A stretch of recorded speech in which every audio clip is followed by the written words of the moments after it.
interview absolument. Troisième jour donc de présence au FIC. Voilà. Et voilà, c'est la fin.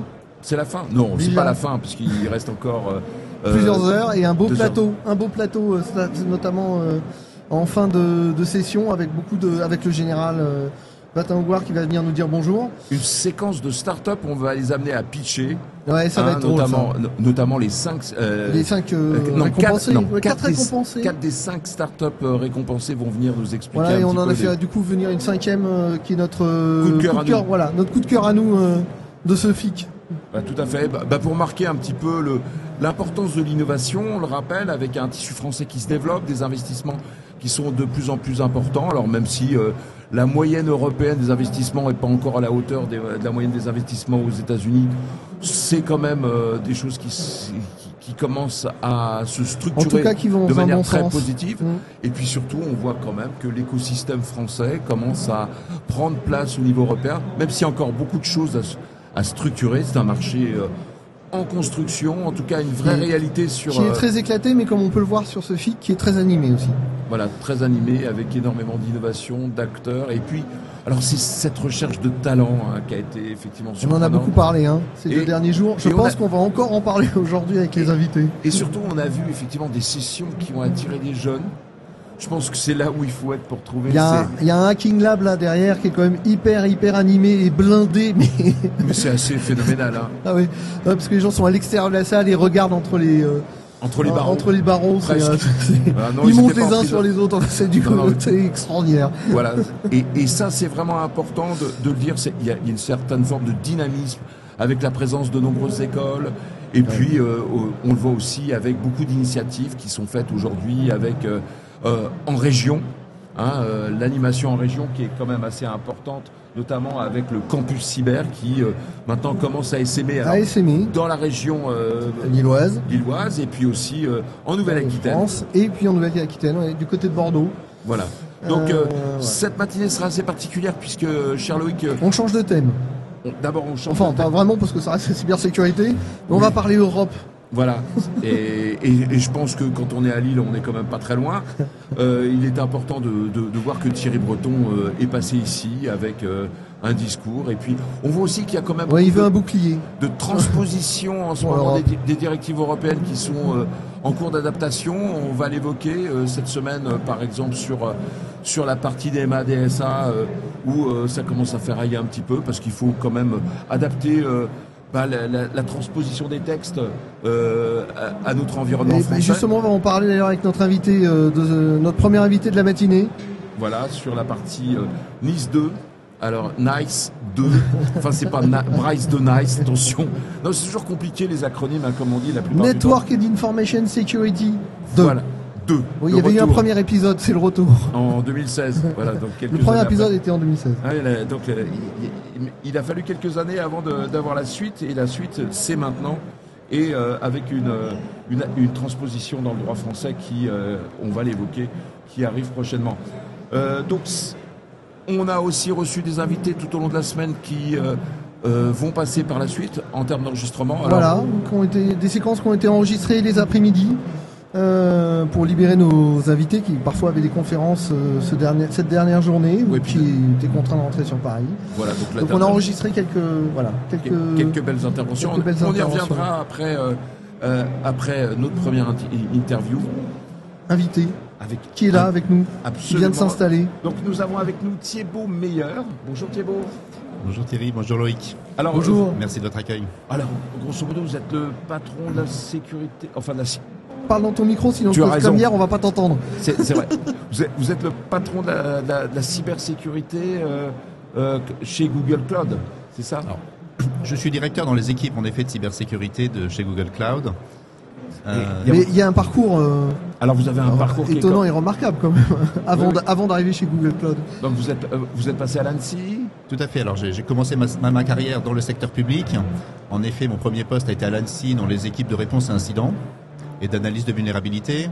Je suis ensuite allé à l'Assemblée nationale, dont j'étais le RSSI, puis à la présidence de la République, où j'ai occupé également les fonctions de responsable sécurité. Et avant de rejoindre Google Cloud, j'étais à la Banque de France, détaché à la Banque de France, côté de la supervision des banques et des assurances, à la CPR. Et passer du public au privé, et du public et à un GAFAM en plus, c'est un changement majeur ou c'est c'est un changement majeur, c'est un choc culturel. La cybersécurité, oui, j'imagine, ouais. Mais très intéressant, très intéressant. D'accord. Et ce matin, nous sommes ensemble pour parler de cette Europe qu'on veut construire sur la partie cyberdéfense. On l'a vu à plusieurs reprises sur ces 3 journées. Et vous êtes posé une question, notamment, c'est l'Europe est-elle prête pour Nice 2 ? On y reviendra en fin de truc. Ouais, on va déjà parler de Nice 2 avant qu'on sache de quoi on parle. Tout à fait. Mais on va déjà redéfinir, je suis d'accord. Il faut quand même qu'on redéfinisse... Redéfinissons ce qu'est cette fameuse directive. Alors, d'abord, oui, c'est ça. Qu'est-ce que c'est que cette directive ? Alors, tout d'abord, vous l'avez dit tout à fait, c'est une directive. C'est-à-dire que donc elle vient d'être adoptée. Elle est en place depuis le 1er janvier 2023 au niveau de l'Europe. Et maintenant, les États membres, puisque c'est une directive, elle doit être transposée dans les différents États membres. Et les États membres ont 21 mois pour transposer cette directive dans leur droit national. Donc, il faudra que ce soit fait d'ici octobre 2024. Alors, on va rappeler un peu l'idée de cette directive. Alors, cette directive, à la fois, elle est plus exigeante en matière de prévention des risques, gestion des risques, signalement des incidents, par rapport à celle qui avait été adoptée en 2016. C'est ça un peu l'idée ? Tout à fait. Alors, il y a 2 aspects, ce que vous avez dit, on essaie d'augmenter le niveau d'exigence, le niveau de sécurité de toutes les entreprises, des organisations en Europe, et puis aussi on augmente le périmètre. On augmente le périmètre, on estime qu'il y a à peu près 10 fois plus d'organisations qui seront concernées par cette nouvelle directive et par leur transposition nationale. Et ce qu'on va essayer de faire aussi, c'est améliorer la coopération et l'échange d'informations entre les organisations en Europe. Qu'est-ce qu'elle impose, en fait, cette fameuse directive Nice 2 ? Qu'est-ce qu'elle impose aux entreprises ? Alors, on va peut-être rappeler, Loïc, c'est les fournisseurs de réseaux, dans les nouveaux, publics, oui, voilà. En matière de communication électronique. On parlait des nouveaux secteurs, donc on va parler du coup de ces nouveaux secteurs. Gestion des eaux usées, des déchets, fabrication de certains produits critiques. Enfin, on voit vraiment qu'il y a... On augmente largement le périmètre. On va avoir aussi des nouveaux secteurs qui seront concernés. Ça veut dire que ça va un peu au-delà des OIV, ça touche aussi tout ce qui est OSE ? Tout à fait. Alors, voire même des entreprises ça touche en effet tout ce qui est critique, mais on augmente le périmètre, y compris des organisations qui n'étaient pas forcément considérées comme très critiques auparavant, qui seront concernées par cette directive, des nouveaux acteurs. Alors Google Cloud par exemple, en tant que fournisseur de services de cloud. On pense aussi aux fournisseurs vous avez dit, Cryptonic, de services DNS. Tous ces acteurs seront maintenant concernés et dans le périmètre de cette directive. Oui, ça s'applique à toutes les entreprises qui ont une activité en Europe, même quand elles sont étrangères. Donc ensuite, il y aura bien sûr cette notion de proportionnalité. On ne va pas forcément exiger la même chose des organismes les plus critiques, et les plus matures, les plus importants que d'organismes plus petits en taille. Et ensuite, on aura des transpositions nationales et des règles techniques qui seront ensuite définies et qui s'appliqueront aux différents secteurs. D'accord. Donc au total, c'est 35 secteurs d'activité différents. Tout à fait. Qui ont été listés et qui sont aujourd'hui concernés par cette nouvelle directive. Et du coup, on revient à ma question de tout à l'heure, qui est c'est quoi ces fameuses contraintes qui sont définies par Nice 2 ? Alors, tout d'abord, tout ce qui est gestion du risque. Comment est-ce qu'on gère le risque de cybersécurité ? Comment on se protège des menaces ? Également tout ce qui est notification d'incidents. Les entreprises dans le périmètre devront notifier leurs incidents pour que les autorités de supervision aient une vision d'ensemble. Est-ce que ça rentre jusqu'à forcer la mise en place de certaines procédures de sécurité particulières ? Est-ce que ça rentre dans le détail finalement ou est-ce que ça reste très générique ? Pour le moment, le texte européen reste très général. Vraiment, on a une vue très macro de ces objectifs. Mais il faut comprendre que c'est un peu comme ce qui avait été déjà défini avec la RGPD et la CNIL, qu'à partir du moment où il y avait du vol de données, il fallait des signalements. Là, ça va jusqu'à quel niveau de granularité ? Comment est-ce qu'on peut définir effectivement cette gestion d'alerte ? Parce que c'est peut-être ça qui peut être un peu inquiétant pour l'ensemble des opérateurs ciblés. Alors, je ne sais pas si c'est inquiétant, mais il faut en tout cas, on a les grands objectifs. de cette notification. Donc c'est très orienté vers finalement la gestion et l'anticipation des risques. Gestion des risques, gestion des incidents et partage d'informations. Voilà. C'est les trois gros piliers. Comment améliorer cette et puis la résilience globale des systèmes d'information de nos organisations. Et ensuite, on aura justement ces détails, ces détails techniques,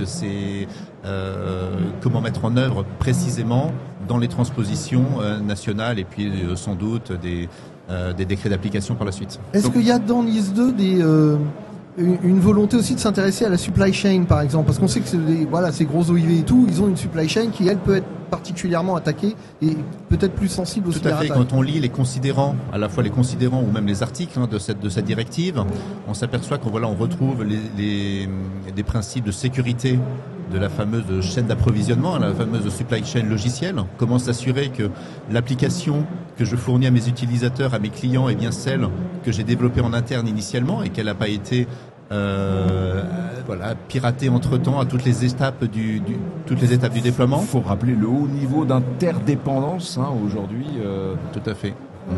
Entre les acteurs, la réutilisation aussi de briques logicielles, qu'elles soient open source ou pas, avec des fournisseurs et les entreprises qui mettent ensuite des solutions à disposition. On parle aussi de ce principe de zéro trust. Alors c'est un mot que j'aime pas tellement, mais ce principe de pas de confiance implicite, pas de confiance a priori, mais construire cette confiance vraiment à chaque demande, étape. À chaque accès presque. Ouais. Exactement, à chaque accès, à chaque fois on réévalue le niveau de sécurité en fonction de la sensibilité donnée auquel on va accéder. Du contexte de la personne qui y accède. C'est ces principes qui sont dans la directive et ensuite qui seront traduits dans des mesures plus précises, plus techniques au niveau national. Mais il y a aussi beaucoup de prévention, c'est ça. Donc ça veut dire quoi? Obligé à faire des tests d'intégrité Alors, tout d'abord faire des analyses de risque. Voilà, quelle est mon exposition au risque, quel est mon appétit au risque, à quelle menace je suis exposé, quel contrôle je dois mettre en place et in fine quels sont les risques résiduels que j'accepte de prendre dans mon système d'information. Ensuite de la sensibilisation également des collaborateurs. Surtout formation aussi. Formation, bien sûr. Surtout que c'est un sujet, on va dire même qui dépasse, je dirais, cette directive. Le problème de formation, de ressources, des expertises, cyber dans les entreprises. Voilà, comment est-ce qu'on forme et comment on augmente le niveau général. Du coup, est-ce qu'il y a des sanctions qui sont prévues déjà au niveau de NIS2, au niveau européen, ou est-ce qu'il va falloir attendre les implémentations nationales? Alors, il y a un cadre de sanctions qui est prévu. Je n'ai pas le sentiment que ce soit le point fondamental de cette directive.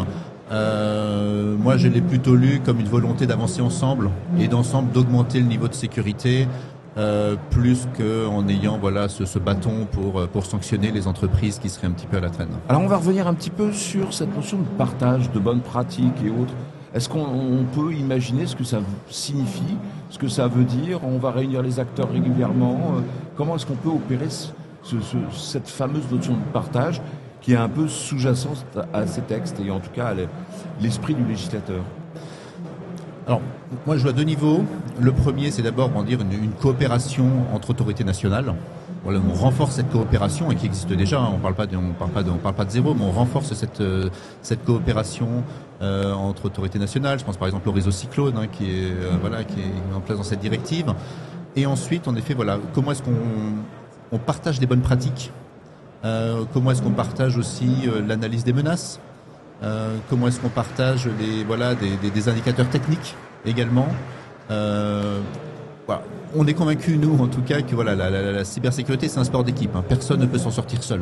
Quelle que soit la taille, la maturité de l'entreprise, il faut échanger, il faut s'inspirer de ce qui se fait à côté, il faut collaborer.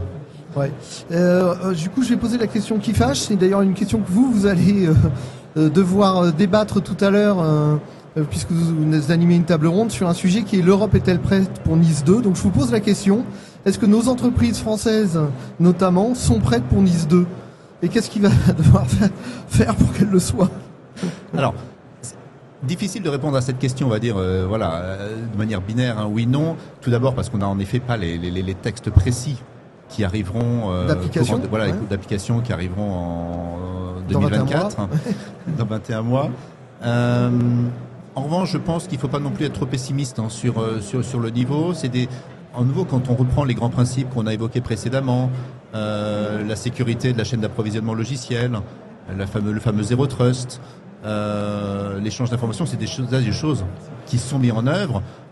Voilà. Mais c'est souvent des chantiers qui sont loin d'être terminés dans les banques. Tout à fait. Enfin, voilà. C'est des chantiers qui peuvent se terminer un jour. Ça, c'est un autre débat. Mais on a l'impression qu'il y a quand même un certain nombre d'entreprises qui sont encore assez loin d'avoir implémenté du Zero Trust d'un bout à l'autre. Ah bah bien sûr, vous savez, nous, le Zero Trust, c'est un chemin qu'on prend depuis 11 ans pratiquement, en tout cas plus de 10 ans. Donc en effet, c'est un chemin qui est compliqué. C'est un chemin compliqué également quand on veut vraiment faire de la défense en profondeur dans chaque couche de l'infrastructure, quand on veut le déployer à l'échelle. Donc c'est un chemin qui est compliqué, mais voilà, je pense qu'on est sur le chemin, globalement. On voit aussi de plus en plus de sensibilité des comités de direction, des comités exécutifs dans les entreprises à ces points de cybersécurité.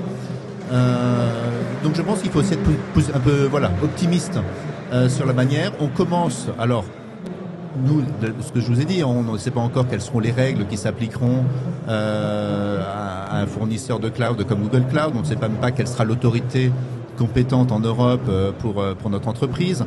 Mais voilà, c'est déjà les grands objectifs qu'on a déjà pris en compte, et de la même manière qu'on essaye de pousser les bonnes pratiques, qu'on essaye de pousser à nos clients, on essaye de les accompagner sur ce chemin-là pour qu'ils commencent ce chemin, même si on n'a pas encore les destinations très précises. Est-ce qu'on peut considérer que les OIV ou SE qui sont déjà très contraints par l'ANSSI et très surveillés par l'ANSSI ont déjà fait l'essentiel du chemin NIS 2 ? Alors, ils ont certainement, on va dire, une bonne maturité dans ces objectifs. Après, vous le savez aussi bien que moi, c'est pas la cybersécurité, c'est une évolution perpétuelle. Les choses bougent, les menaces évoluent, les technologies évoluent. Donc il faut aussi arriver à tirer bénéfice des nouvelles technologies pour encore monter le niveau de sécurité et surtout que les contraintes. On va en parler d'un mot. On parle d'amende administrative, de sanctions pénales, d'injonctions sur les mesures correctives. Donc les contraintes sont là, tout le monde est prévenu, mais il faut aussi effectivement être volontaire dans cette démarche. C'est quand même mieux. Ah oui, tout à fait. Je vous le redis, j'ai pas l'impression que bien sûr les contraintes existent, les sanctions sont prévues formellement. J'ai pas l'impression que ce soit la volonté première du régulateur, aussi bien au niveau européen qu'au niveau national, de mettre des sanctions. Mais voilà, il faut que la machine se lance. Ouais. Et il y a dans NIS 2 une obligation, je crois, de déclarer les incidents de sécurité, quelque chose finalement qui existe déjà un peu dans le RGPD. Les entreprises sont prêtes à ça? Bon, alors c'est vrai qu'on a une expérience sur la partie données à caractère personnel dans le RGPD. Il y avait également dans la première version de Nice ce report des incidents. On le voit dans d'autres réglementations sectorielles. C'est cette notification d'incidents. Donc voilà, alors, elles sont prêtes. Alors après, ce qu'il va falloir aussi prendre en compte, c'est lorsque vous avez plusieurs fournisseurs, des architectures qui sont hybrides, qui sont plus complexes, être capable d'inclure tout ce périmètre-là dans votre processus de notification d'incident. Thibaut Meyer, je rappelle donc, vous l'avez rappelé, la cybersécurité, c'est un sport d'équipe. Vous êtes à la tête justement d'une de ces équipes, en tout cas chez Google Cloud. Merci d'être avec nous ce matin. Et puis on vous souhaite une bonne table ronde. Et puis on espère effectivement que l'Europe sera effectivement prête pour cette nouvelle directive. Et puis on voit que les enjeux sont manifestes, importants, et il va falloir forcément les accompagner. Un grand merci. Merci beaucoup. Merci beaucoup. Et nous, on va continuer le programme. Tout à fait. Donc, comme on dit dans cette situation-là, c'est Magnéto Serge. Oui, donc on va changer de chemise. Voilà, on va tout de suite retrouver Guy Flamand, directeur du campus cyber. Voilà, on enchaîne sur une séquence qui est en fait enregistrée. Voilà. Qui a été en partie la première journée et en partie la deuxième journée. Voilà, et on retrouvera Christophe Auberger de Fortinet, Denis Plana qui vient avec justement Jean-Nicolas Piotrowski d'iTrust pour nous raconter un petit peu cette association et pourquoi est-ce qu'on vient chercher ces nouvelles pépites de la cybersécurité pour renforcer les offres qui touchent des fournisseurs. Là, on parlait tout à l'heure des grandes entreprises. Maintenant, les solutions Oui, descendre vers les TPE et les PME, ce qui est aussi une très bonne chose. Voilà, et on se retrouvera. Si on veut protéger la supply chain, on n'a pas d'autre choix, ceci dit. Et on se retrouve tout de suite après, parce qu'on va animer cette séquence assez sympathique avec l'ensemble des startups. Et on reçoit en général aussi. Absolument, mon général. Pour faire un bilan. Voilà, et on pourra fermer le banc, comme on dit. Ça va être magnifique. Bon, je crois qu'on a encore quelques secondes, non? C'est bon?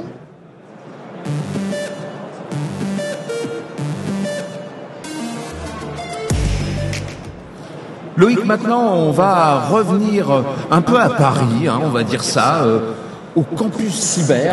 Oui, probablement l'une des initiatives les plus importantes de ces dernières années pour faire avancer la cybersécurité en France, il faut quand même le dire. Et pour en parler, nous sommes avec le président du campus cyber, Michel Vandenberg. Bonjour. Bonjour. Merci d'être avec nous. Alors, on va essayer de faire un petit bilan parce que ça fait un peu plus d'1 an que ce campus a ouvert ses portes. C'était février de l'année dernière, mars. Absolument, oui. Février l'année dernière. Oui. Et le 15 février, pour être précis. Et on va revenir un petit peu. Qu'est-ce qui s'est passé depuis? Parce que on va le voir, le campus cyber se déploie un petit peu partout en France. On verra ça après. Absolument, voilà. Donc déjà, au niveau du campus national, on est maintenant en vitesse de croisière. Sur les 26 000 mètres carrés du campus cyber, l'ensemble des espaces sont occupés. On tourne à peu près à 1000 experts cyber qui viennent travailler au quotidien au sein du campus. Je pense qu'il n'y a pas beaucoup de... Combien d'entreprises partenaires à peu près? On a à peu près 200 membres et on a 150 sociétés qui ont choisi de venir y installer leurs experts en cybersécurité. Donc, soit l'entièreté de leur expertise en cybersécurité, soit une partie de leur experts en fonction des projets qui sont menés au sein du campus. C'est aussi 30 délégations qui sont venues nous rendre visite internationale, parce que le but du campus était aussi de montrer l'expertise cyber française à l'international. Et on a fait plus de 300 événements en 1 an, ce qui montre qu'on voulait un lieu totem. On l'a, les gens organisent leurs événements aujourd'hui au sein du campus. Et quel bilan vous tirez justement de ces premiers mois? Est-ce que ça a atteint vos attentes d'origine? Alors, en fait, oui, parce qu'effectivement, on avait quand même une atteinte assez forte, puisque l'immeuble ne m'appartient pas, donc il fallait déjà que je le remplisse pour pouvoir payer le loyer aux fermes du propriétaire. Donc ça, c'est réalisé. L'état d'esprit, il est excellent aussi. Les gens viennent vraiment au campus cyber pour pouvoir partager, faire bouillonner les idées justement pour pouvoir sortir des livrables assez rapidement. Donc ça fonctionne plutôt bien. Nous, avec l'équipe, ce qu'on essaie, c'est de faire à ce que les gens ne restent pas cantonnés chacun dans leurs étages et viennent justement participer à ces groupes de travail. On a 12 qui sont actifs, c'est à peu près 400 experts de différentes sociétés qui y participent. Voilà, donc comme on dit, la mayonnaise prend. Et le projet, il est vraiment aujourd'hui dans ce qu'il veut être, voilà, d'être un endroit où l'écosystème puisse se retrouver pour travailler ensemble. Oui, il y avait dès le départ une volonté d'utiliser le campus pour favoriser les interactions entre les différents acteurs de ce marché. Donc a priori ça a l'air de fonctionner. C'est plutôt une bonne nouvelle. C'était pas écrit d'avance, quoi. Non, c'est toujours un peu compliqué. Il y en a qui sont concurrents, il y en a qui sont. Voilà, c'est exactement ça. Quand on démarrait le projet, on m'a dit de toute façon ça marchera jamais. Faire travailler des concurrents ensemble, en plus avec le télétravail, faire un lieu physique, c'est complètement débile, ça marchera pas. Tous ceux qui m'ont dit ça sont venus au secours de la victoire. Maintenant, ça fonctionne bien. Ça, je peux vous le garantir. C'est toujours comme ça, quelque part. Et voilà, quand on est entrepreneur, on sait qu'il faut entendre ce genre de choses-là. L'important, c'est que l'écosystème est heureux d'avoir ce lieu et qu'il y avait besoin de ce lieu. Et on le voit. S'il y a 1000 personnes qui viennent travailler tous les jours, c'est que les gens s'y sentent bien et ont envie de partager. Voilà, ça c'est le premier constat. Est-ce qu'on peut évoquer justement quels sont les sujets qui sont abordés par groupe? Voilà, ce sont les membres aujourd'hui qui nous aident à la gouvernance de ce campus. Donc, en fonction des demandes, on ouvre des groupes de travail. On en a un, par exemple, sur l'intelligence artificielle. Comment on peut créer justement des routines d'intelligence artificielle pour se mettre à disposition de la cybersécurité. On a fait quelque chose, on va le livrer et on pourra même le commercialiser au sein du campus.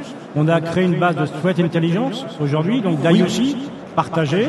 On a fait un état récapitulatif de toutes les menaces qui touchent la crypto-monnaie, des choses extrêmement concrètes. On ne veut pas être un think tank. Donc on dit, voilà, au campus, on fait des groupes de travail qui durent 3 à 6 mois et qui très vite créent des livrables. Voilà, pour justement faire à ce qu'il y ait toujours une dynamique de création. Et ça fonctionne aussi plutôt bien, parce que vous avez vu, les différents ministères nous confient des missions. On a le ministère de Bercy qui nous a confié la mission de trouver des solutions avec l'écosystème pour les PME. Et puis on travaille avec le ministère de l'Éducation nationale sur comment on peut créer l'attractivité, pallier au manque de ressources, puisque quand on est dans l'écosystème cyber, on sait tous qu'on a un métier formidable, mais il n'y a que nous qui le savons. Voilà. Donc, il faut attirer les jeunes, il faut attirer les femmes, et ça, c'est une mission sur laquelle on va bosser aussi au sein du campus. D'accord, on a évoqué ce besoin de faire du bruit en permanence sur le sujet. Alors, justement, comment est-ce que vous faites du bruit pour sortir un petit peu de ce secteur d'activité là qui se regroupe, qui s'ouvre un peu partout? Comment justement on arrive à être présent? Alors on l'a évoqué tout de suite au démarrage de cette interview. Donc vous déployez un petit peu partout en province, c'est ça, dans les régions. Après voilà, ce qu'on voulait aussi, c'est que le campus cyber ait des satellites en région. Et donc on a été rencontrer les présidents de région pour leur dire voilà, ce serait quand même bien pour votre écosystème, parce que les cyberattaques, elles ne s'arrêtent pas à Paris. Donc l'objectif, c'est un campus cyber par région. On n'y est pas encore, mais... Ça, alors, on en est même assez loin, voilà, parce qu'il faudra motiver tout le monde et entraîner tout le monde. On a quand même créé un collège des territoires, et sur les 13 régions françaises, on en a 11 qui participent à ce collège. Voilà. Donc c'est bien parti. C'est plutôt bien parti. Ce soir, on inaugure le campus cyber des Hauts-de-France. Voilà, ça c'est vraiment, on l'avait labellisé l'an dernier. Là, on va ouvrir les locaux, donc ça montre que ça fonctionne. Ce matin, on a labellisé Nouvelle-Aquitaine, on a PACA, on a Loire-Atlantique, aujourd'hui les Pays de la Loire, pardon, qui sont aussi en cours de labellisation. Voilà, la dynamique prend parce que justement, on veut avoir ce maillage dans les territoires pour amener de la compétence cyber, pour faire à ce que les entreprises des territoires puissent avoir aussi un lieu auquel ils puissent se rattacher en cas de problématique ou tout simplement pour trouver des experts. Puis on l'a vu, c'est aussi des enjeux de partage, des enjeux de rapprochement d'entreprises, des enjeux de formation. Donc il y a une très très forte émulation. Et alors, c'est quoi l'étape d'après? L'étape d'après, déjà, vous savez, la première étape, c'était de réussir le projet. Après, il faut le maintenir. Donc ça, c'est fait. Il faut le maintenir. Maintenir dans la durée, et comme je l'ai exprimé, de faire à ce qu'on puisse avoir un lien, vraiment un objet sociétal, et que le campus serve au maximum et l'écosystème cyber, mais aussi l'entreprise, ou même le grand public. Bon, il y a un phénomène qui est en train d'arriver, c'est que avant, quand on parlait cybersécurité, cyberdéfense, très souvent on disait ah là là, telle entreprise a été attaquée, telle entreprise, telle collectivité. Pour les gens, c'était bon, ça attaque les entreprises. Là, on commence à avoir des attaques qui touchent le monde réel. On l'a vu, un hôpital est attaqué. On ne sait plus soigner les gens. On a vu des entreprises qui devaient s'arrêter parce qu'effectivement... Donc on voit de réels impacts dans la vie de tous les jours. Voilà, et ça c'est un vrai changement, il faut l'accompagner. Cybersécurité, ça a été le thème de la veille, c'est un sujet qui concerne tout le monde aujourd'hui. Ça touche la vie réelle, et ça c'est un vrai changement. Et ça je pense qu'aujourd'hui ça va faire à ce que le grand public va commencer à s'y intéresser. On voit quand même que, vous dans les médias, vous voyez que le grand public... Je me pose la question de savoir aujourd'hui qu'est-ce qu'on fait de nos données aujourd'hui, comment elles sont protégées. Et puis, vous voyez bien, la mairie de Lille qui s'est fait attaquer, le gars qui va chercher un acte d'état civil, on dit on ne peut pas te le donner parce qu'il y a eu un crypto-locker. Le gars, il s'est dit tiens, ce qu'on fait, ça impacte ma vie. Voilà, donc c'est là où on a vraiment besoin de renforcer la protection. Et pour renforcer la protection, il faut qu'on forme beaucoup d'experts. Or, aujourd'hui, on n'est pas attirant. Voilà. Il faut qu'on attire aujourd'hui des jeunes vers le métier de la cybersécurité. Alors, comment on devient sexy? Parce que ça, c'est une question qu'on s'est posée. Comment on rend sexy ces métiers en expliquant sereinement que c'est pas forcément des matheux avec une capuche sur la tête? C'est ça un peu l'idée. Voilà. Alors, le rôle des hackers éthiques est primordial. Et je pense que d'avoir ces gens-là aujourd'hui qui sont capables de pouvoir pénétrer et vérifier la robustesse des systèmes d'information, c'est clé. Mais il n'y a pas que ce métier-là. Or, quand on parle cybersécurité, tout de suite, l'image qu'on voit dès qu'il y a un reportage, une interview, c'est le geek à capuche et les images de Matrix. Il faut ouvrir pour qu'on puisse justement attirer de nouveaux talents. On a besoin de communicants, on a besoin de gens qui travaillent dans la partie juridique, on a besoin de gens qui travaillent dans la partie commerciale pour aller vendre des solutions, on a besoin de gens pour installer des solutions, on a besoin des gens qui travaillent sur la partie géopolitique pour les sociétés internationales. On a besoin d'ouvrir, donc par exemple le ministère de l'Éducation nationale nous a donné un budget pour aller faire des campagnes d'affichage dans les collèges et dans les lycées, aller à la rencontre des jeunes pour leur dire regardez, la cyber, c'est pas que le hacker éthique, il y a plein d'autres métiers. Donc se faire savoir sur des rencontres directement auprès des jeunes pour justement leur montrer la réalité d'un métier et on l'a vu qui parfois est vachement chouette.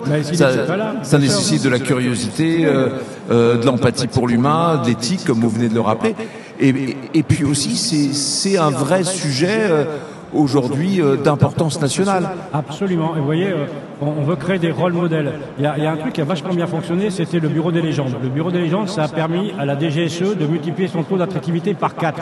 Parce que les gens se sont vus dans la peau des gens qui voyaient dans la série. Donc prochainement une série sur Netflix? Absolument. Je ne sais pas si elle sera sur Netflix, mais on travaille avec Alex Berger, vous savez, qui a produit le Bureau des légendes pour créer une série qui, pour l'instant, s'appelle Bienvenue en Sibérie. On va peut-être changer de nom parce que c'est pas le temps en ce moment. Mais en tous les cas, créer une Sibérie dans laquelle les jeunes peuvent se retrouver. Et en attendant, il y a un truc qui est vachement bien, c'est il y a une série avec Vincent Cassel qui s'appelle Liaison. Oui. Et ben voilà, regardez, par exemple, le premier épisode, c'est une cyberattaque qui attaque les barrages de la ville de Londres, qui fait que Londres est inondée. Là, je peux vous dire que quand on parle de vie réelle, ça marche plutôt bien. Donc des impacts dans la vie réelle, effectivement, un besoin de formation, un besoin de se rapprocher des territoires. Merci Michel Vandenberg pour venir nous expliquer et fêter cette réussite, parce que c'est vrai que cette réussite c'est pas terminé.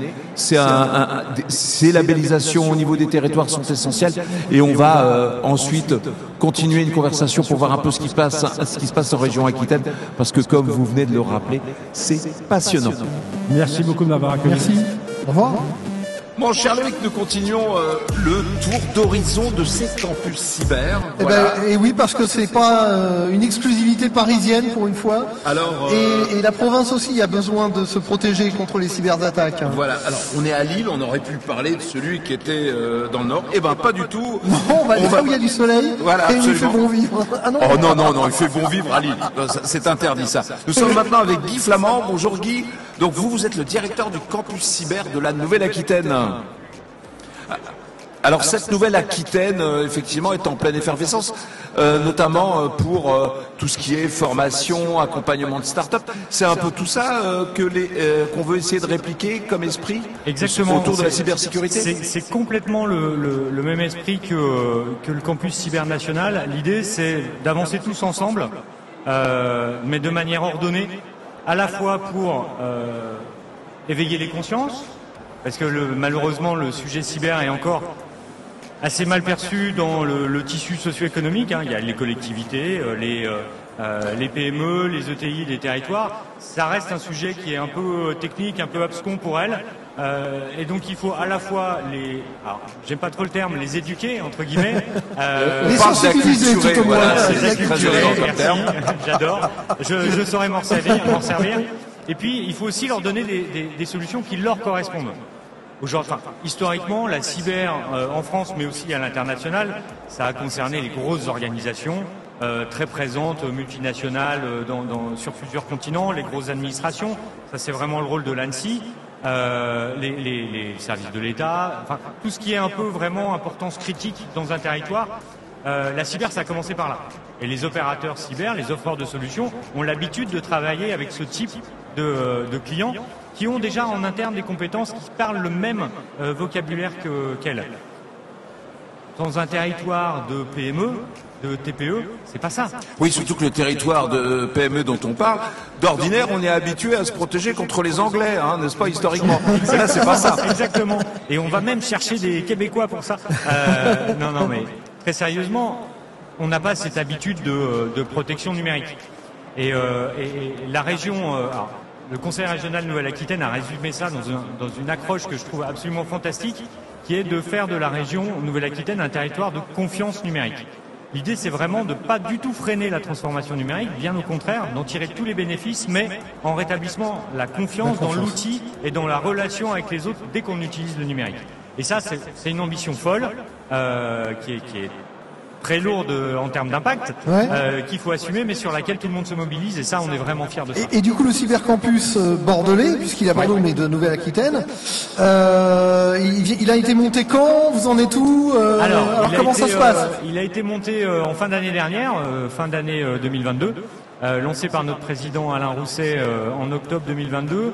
Et aujourd'hui, on rassemble à peu près 80-90% de la filière cybersécurité de Nouvelle-Aquitaine. C'est une petite centaine d'entreprises qui collaborent pour créer des outils de sensibilisation, des ressources de formation, des contenus, des référentiels, pour essayer de faire en sorte que la cyber se diffuse vraiment au sein de tout le tissu économique local, Et pour ça, on n'est pas que à Bordeaux. Oui. D'accord, Alors, c'est ce même que j'ai si, posé voilà. comme question.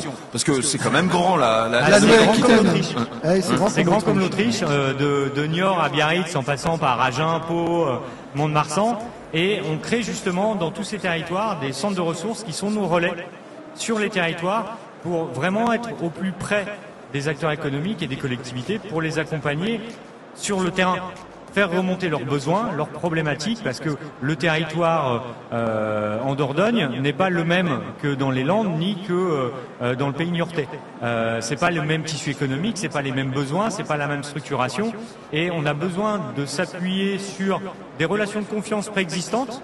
Par exemple, les opérateurs de services numériques pour ce qui concerne les collectivités, mais les organisations professionnelles aussi, MEDEF, UIMM, CPME, dans les territoires, qui nous permettent d'approcher les élus d'une part et les chefs d'entreprise et de leur proposer tous les services qu'on met à leur disposition et qui sont tous financés par la région et l'État. Alors la région, parlons-en, parce que c'est vrai que l'objectif, quand même, c'est un objectif de décentralisation. Donc on commence à donner de plus en plus de responsabilités au territoire, Oui. et on le voit, et c'est évident. Mais est-ce que derrière ça, il y a vraiment une impulsion qui est aussi donnée sur l'ensemble des départements? Parce que les collectivités territoriales, la plupart du temps, c'est un peu le parent pauvre de la cybersécurité en France. Je suis assez d'accord avec ce Et on pourrait parler du cas des hôpitaux Oui, mais et bien des sûr. ARS. On est un territoire un petit peu particulier en Nouvelle-Aquitaine, il faut l'admettre. On est un territoire qui est très très couvert justement par les opérateurs de services numériques.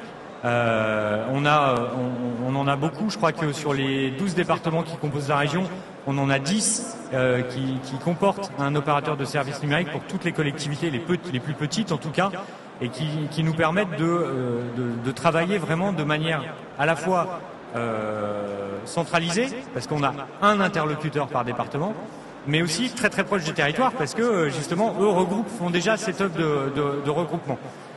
Et les départements s'impliquent. On a le département de la Dordogne, par exemple, que je peux citer parce qu'ils sont vraiment fers de lance sur le sujet et qui a vraiment décidé de prendre le sujet à bras-le-corps et d'accompagner toutes les collectivités du département et les entreprises en prenant en main le centre de ressources cyber de Dordogne. Et ça, c'est une vraie force aussi. Et on a cette chance vraiment, mais je la mesure tous les jours dans mon rôle, d'avoir des élus à toutes les strates des collectivités de la région qui sont impliquées et qui prennent le sujet vraiment à c'est ça, bras-le-corps. parce que accompagner les entreprises locales avec des acteurs locaux, ce qui est quand même finalement la raison d'être de tout ça, ça suffit pas c'est beau sur le papier, mais derrière il faut des relais d'élus, il faut les infrastructures Si nécessaires. on n'a pas une ambition politique, ça marchera pas. Et franchement, on a vraiment, notre président de région, il est impliqué sur le sujet cyber depuis 2017. Le conseil régional a voté une feuille de route cyber en juillet 2020 et on avance comme ça en structurant vraiment à la fois la filière mais aussi tous les bénéficiaires. On les accompagne depuis 2020. Alors, on va parler aussi volet formation. Alors, on le sait, le territoire, maintenant, c'est lui qui est un peu le fer de lance de l'ensemble des formations. Oui. On rappelle que la mobilité en France est très faible, et c'est la raison pour laquelle on a décidé que les formations étaient dessinées depuis chaque conseil régional. Qu'en est-il exactement pour les formations en matière de cybersécurité? Il y a des axes spécifiques qui ont été lancés, des écoles, des accompagnements. En fait, on a 3 axes majeurs sur la partie formation. On a la partie acculturation, création d'un socle commun de compétences minimum pour tout le monde. Et ça, c'est un chantier qu'on a ouvert très récemment, là, le mois dernier, où le but du jeu est de collecter vraiment ce niveau de compétences très transversal de cybersécurité, mais pour tous, et qu'on diffusera via tous les centres de formation volontaire dans la région. Et il y en a beaucoup, et qui est vraiment à destination des élus, des chefs d'entreprise et des agents.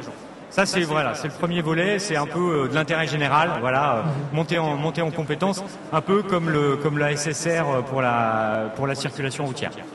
Et après, on a 2 autres axes qui sont là beaucoup plus structurés, beaucoup plus formels. C'est appuyer sur les contenus de formation dans les formations initiales existantes. C'est faire pénétrer des modules de cybersécurité dans les écoles de commerce, dans les formations à l'École nationale de la magistrature, voilà, sur tous les secteurs, créer des modules, y compris dans les secteurs médicaux, y compris dans les formations, bien sûr, ça diffuse, effectivement. y compris dans les c'est un sujet dans le médical. Là aussi, on a le GIP ESEA qui est le bras armé de l'ARS sur les questions cyber, qui est très très actif et avec lequel on travaille énormément pour créer des contenus de sensibilisation, pour les diffuser. Ils font un travail remarquable sur le secteur de santé et Dieu sait s'il y en a besoin. Mais ça, là, on est là aussi pour les appuyer. Donc, faire diffuser, faire pénétrer les modules cyber dans toutes les formations et puis aussi augmenter sensiblement le nombre de formations de spécialistes en cybersécurité, mais pas que au niveau ingénieur, aussi sur les niveaux en dessous. Parce qu'une PME de 20, 30 personnes, un ingénieur en cybersécurité, elle n'en a pas besoin. Par contre, elle a quand même besoin de gens formés en cybersécurité pour s'occuper de ses outils numériques. Mais ça, c'est plus un niveau BTS, voire DUT ou bachelor, pour simplifier, mais pas ingénieur.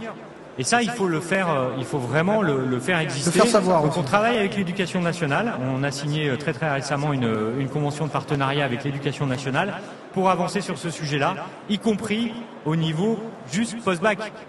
Bac pro et après complément de formation pour avoir une capacité d'opérer de la cybersécurité dans les entreprises. Donc on voit effectivement beaucoup de missions, des missions de formation, des missions d'accompagnement, des missions d'acculturation.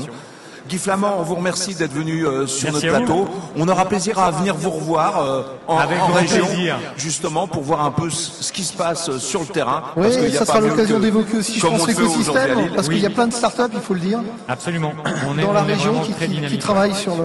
Voilà, je dans rappelle, le vous êtes le cybersécurité. directeur du campus cyber La Nouvelle-Aquitaine et on vous remercie d'être venu avec nous aujourd'hui. C'est moi qui vous remercie. Bonne Merci journée. beaucoup. Bon Bonne journée. fic. Au revoir. Donc Loïc, nous allons maintenant parler de cyberdéfense. Voilà. Enfin, d'un autre aspect, en tout cas de comment on défend, comment on se défend. Et, voilà. Et pour en parler, justement, maintenant nous sommes avec Christophe Auberger. Christophe, alors vous êtes un évangéliste. Moi j'adore ce terme, évangéliste comme ça. Donc, et vous évangélisez sur l'aspect cyberdéfense. On peut revenir un petit peu sur cette définition de cyberdéfense. On va rebondir sur ce qu'on a dit hier. Je pense que c'est encore plus amusant parce que finalement, on évoquait hier avec nos mercredi, on évoquait avec nos invités le fait que quelque part, il y a une injustice dans le monde de la cybersécurité.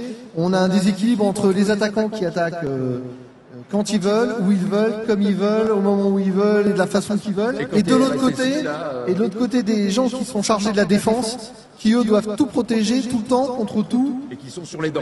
Et qui sont dedans. Et alors, justement, je voudrais revenir avec vous sur ce déséquilibre. C'est le fondement de la cyberdéfense. Oui, tout à fait. Le problème de la cyberdéfense, c'est que c'est complètement asymétrique. On a l'avantage est quand même à l'attaquant, puisqu'il peut faire ce qu'il veut, quand il veut, comme vous le disiez. Cette asymétrie, on peut la traduire par deux choses. On a effectivement un défenseur qui travaille plutôt sur des listes, donc des sortes de listes de compliance, de conformité, des listes, des checklists, des retex, des choses comme ça, des fiches réflexes. On est sur des listes, on est plutôt en une dimension, alors que l'attaquant, lui, il est plutôt à 360, il est plutôt en trois dimensions, puisqu'il va pouvoir utiliser toutes les technologies qu'il a. Alors, quand on dit à trois dimensions, est-ce qu'on peut préciser un petit peu? Oui, tout à fait. Il y a la dimension humaine déjà. Il y a aujourd'hui la partie ingénierie sociale dans les attaques qui part extrêmement importante, ce qui permet finalement d'adapter l'attaque et d'abuser plus facilement les gens. Il y a une partie évidemment technologique, puisque c'est des gens qui disposent d'outils. Ils ne sont pas tous très compétents, mais ils disposent tous d'outils très sophistiqués. Et donc il y a des dimensions technologiques. Et puis il y a une dernière dimension qui est la dimension des moyens. Ce sont des gens qui ont des moyens financiers d'une part pour acheter des outils, mais également des moyens en temps. Ils ne sont pas forcément pressés. L'attaque, ils peuvent tenter d'attaquer pendant des mois et des mois, juste pour que ça aboutisse. Donc en fait, on a vraiment une asymétrie complète, avec d'un côté des défenseurs qui sont finalement contraints dans leurs moyens d'action, dans la façon de faire, et puis ils sont surtout contraints à tout le temps réussir, parce que finalement, l'attaquant, il suffit qu'il réussisse une fois et il a gagné. Alors que le défenseur, il suffit qu'il soit faillible une fois et il a perdu. Donc là, il faut rééquilibrer la balance. Alors comment est-ce qu'on arrive à rééquilibrer? Oui, c'est inquiétant parce que si tu d'un côté il y a de la 3D, de l'autre côté il y a de la 2D, il y en a un qui rentre dans l'autre et c'est pas le bon qui gagne. Non, effectivement. Alors comment on peut amener les défenseurs à vivre en 3D? Il y a différentes méthodes à ça. La première méthode, c'est de bien comprendre que la cyberdéfense, c'est ce qui permet d'arriver à un état de cybersécurité. Enfin, moi, c'est comme ça que je vois les choses. La cybersécurité, c'est un état, et le moyen d'y arriver, c'est la cyberdéfense. Et ce moyen-là, il peut avoir deux domaines, deux façons de faire. Le premier, évidemment, qu'on connaît tous et dont on parle tout le temps, c'est la robustesse du système d'information. C'est la capacité du système d'information à pouvoir résister à une attaque et finalement à faire en sorte que l'attaquant ne rentre pas, ou que s'il rentre, les conséquences soient réduites à leur plus strict minimum et que finalement c'est pas grande conséquence, c'est pas grand mal. Ça, c'est la première chose. Mais on sait très bien que dans certains cas, ça va passer. Et là, il y a un deuxième aspect. Donc on commence à parler beaucoup maintenant, mais on a un peu occulté pendant longtemps, qui est la partie résilience. La résilience, c'est la capacité à pouvoir subir une attaque en minimisant l'impact, là non pas sur le système d'information, mais sur le métier. C'est-à-dire, on sait très bien que dans une entreprise, toutes les applications n'ont pas la même importance, tout le système d'information n'a pas le même niveau de criticité, et donc on a un certain nombre d'actifs qui, eux, sont très importants et qu'il va falloir redémarrer tout de suite en cas d'attaque. Tout de suite après l'attaque, on les redémarre, et puis d'autres, ma foi, où on a un peu plus de temps. Ça ne veut pas dire que c'est inutile, ça ne veut pas dire qu'on n'a pas besoin, mais on va pouvoir les traiter plus tard parce qu'on peut se passer un certain temps. Donc effectivement, il y a cet aspect-là. C'est ce qu'on appelle parfois les plans de reprise d'activité, les PRA, et on se rend compte aujourd'hui que ça a été très largement sous-estimé et qu'on a des PRA qui soit fonctionnent pas, soit sont utopiques, soit sont pas très adaptés à la vraie reprise d'activité, parce que finalement, on n'a pas besoin de mettre tout sur le même plan, on n'a pas besoin de remonter l'ensemble des applications. Tout le besoin d'entraînement permanent, on l'a vu hier avec notamment Capgemini. Donc ça, c'est quelque chose d'hyper important de maintenir ces activités et en tout cas ces humains en alerte permanente, et de savoir exactement dérouler un plan de reprise d'activité. Exactement, et pouvoir le tester.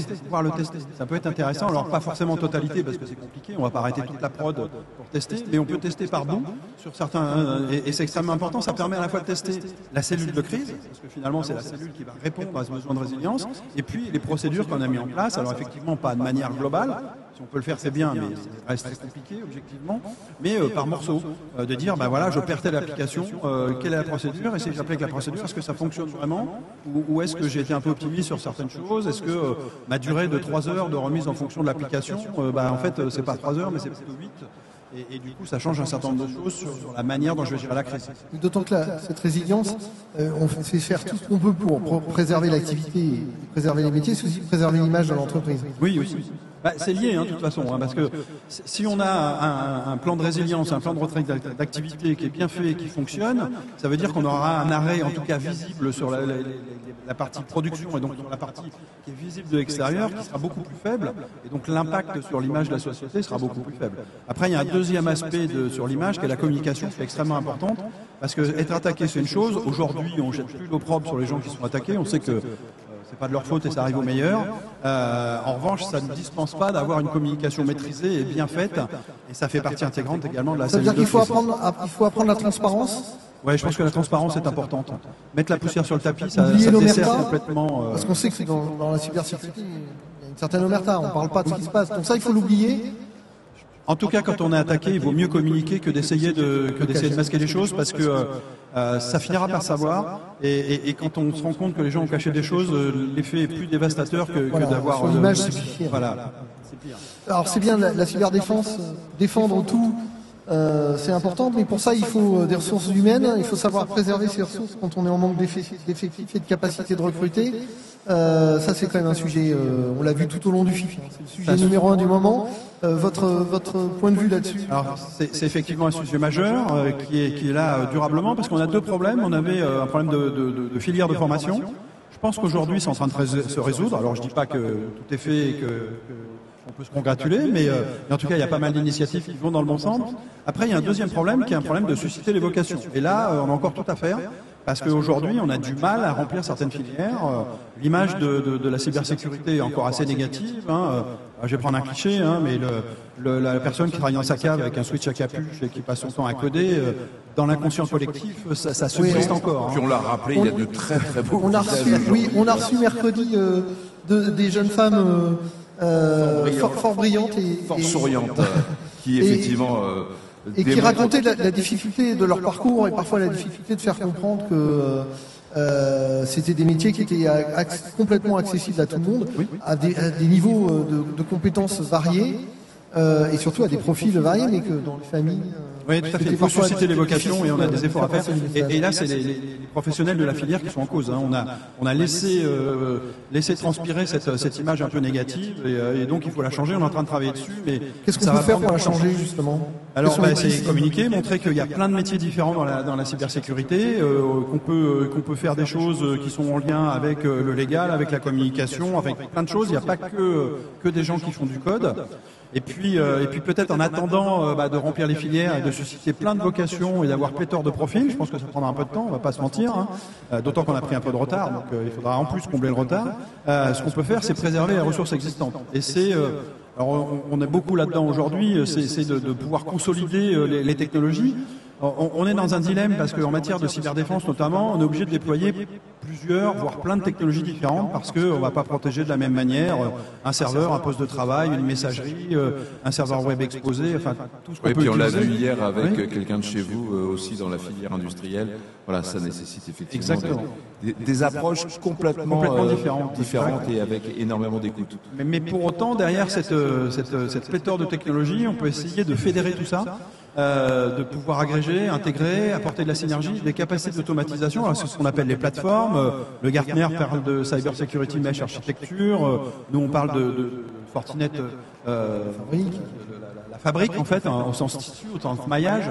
Mais l'idée c'est ça, c'est de dire ces technologies, plutôt que les gens passent leur temps à essayer de les faire fonctionner entre elles, de les configurer, d'essayer de les faire marcher finalement tout simplement, et c'est d'apporter une plateforme, un framework qui va les intégrer, et du coup les gens vont se concentrer sur vraiment la sécurité, plutôt que sur l'architecture qui permet de porter la cyberdéfense. Donc ça c'est important, et il y a des initiatives chez nous et chez d'autres pour justement apporter cette capacité d'intégration. Et ça c'est important parce que ça va avoir deux effets, ça va optimiser les ressources, c'est-à-dire que les gens ne vont pas perdre leur temps à faire des tâches qui en plus ne sont pas forcément à valeur ajoutée, et ça va permettre également de les retenir parce qu'on va leur proposer des jobs finalement qui seront plus intéressants avec plus de valeur ajoutée et où ils vont mieux se sentir, parce qu'il y a ça aussi, il faut non seulement embaucher les gens mais il faut aussi les conserver. Donc on va jouer sur ces deux plans en finalement en ne faisant pas en sorte qu'ils soient saturés et qu'ils passent leur nuit à essayer de faire marcher les produits, et puis en leur proposant des métiers plus attractifs et donc en les gardant plus longtemps dans les entreprises. Ça nous rappelle que la cybersécurité, c'est définitivement pas une destination, mais un voyage continu. Tout à fait.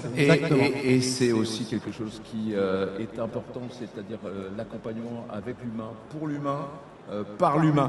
Merci Christophe Auberger de chez Fortinet. Je rappelle que vous êtes évangéliste cyberdéfense et merci qu'on a besoin de gens qui nous éclairent et qui nous rappellent en permanence le b.a.-ba de ce qu'il faut faire, et quelque part il y a beaucoup de boulot dans ce domaine. Merci à vous. Merci. Au revoir. Loïc, nous voici de nouveau sur ce FIC qui, dans FIC, n'est plus de nous surprendre. Ouais. Voilà. Et maintenant, on passe sur une partie qui est plus consacrée aux startups, à l'innovation. Et pour en parler? Ouais, en fait, c'est la suite de ce qu'on a vu. On a beaucoup parlé de démocratisation de la cybersécurité, et là, on va rentrer dans le vif du sujet avec des nouvelles offres et des nouvelles solutions pour aider à cette démocratisation. Alors nous sommes en plateau avec Denis Plana. Bonjour Denis. Bonjour. Alors vous êtes à la tête de Free Pro, voilà la partie pro de Free, inutile de le présenter. Et nous sommes également avec Jean-Nicolas Piotrowski, qui est le fondateur d'iTrust.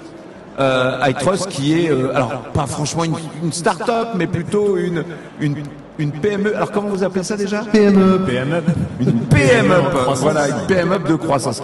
Alors aujourd'hui, on vous a réunis tous les deux sur ce plateau parce que vous faites partie des annonces du FIC et c'est un beau mariage, c'est une alliance, c'est quoi? C'est une offre nouvelle en matière de sécurité, de cybersécurité, donc un renforcement de l'offre de Free Pro, c'est ça? C'est tout à fait ça, Thierry. C'est un mariage que nous avons annoncé hier avec Jean-Nicolas et la société iTrust. Nous travaillons ensemble depuis 18 mois. On était sous un format d'accord industriel qui consistait à doter Free Pro, vous l'avez dit, Free pour les pros, d'une solution de cybersécurité. Et au fil des discussions de notre relation, nous nous sommes dit mais il faut aller plus loin. Il faut probablement unir notre destin au prétexte, mais Jean-Nicolas en parlera très bien tout à l'heure, de cette belle pépite du marché français en matière de cybersécurité, une offre souveraine, mérite et méritera d'être connu du plus grand nombre. FreePro, qui est né il y a quelques années en arrière, qui détient aujourd'hui près de 35 000 clients, eh bien on s'est dit le mariage des deux, solution souveraine, développée à la maison, une caisse de résonance incroyable avec FreePro, eh bien c'était le moment, au moment du FIC, d'annoncer notre relation, et vous l'avez dit Thierry, d'annoncer de nouvelles offres. Alors, Jean-Nicolas, on va revenir un petit peu sur le parcours d'iTrust. C'est quoi exactement que cette offre? Alors, iTrust, je vous vois en train de faire des gros yeux. Faut que je prononce comment? À la française. Ouais, on va rester souverain puisque c'est le principe de l'offre. Donc iTrust. Donc iTrust, allez.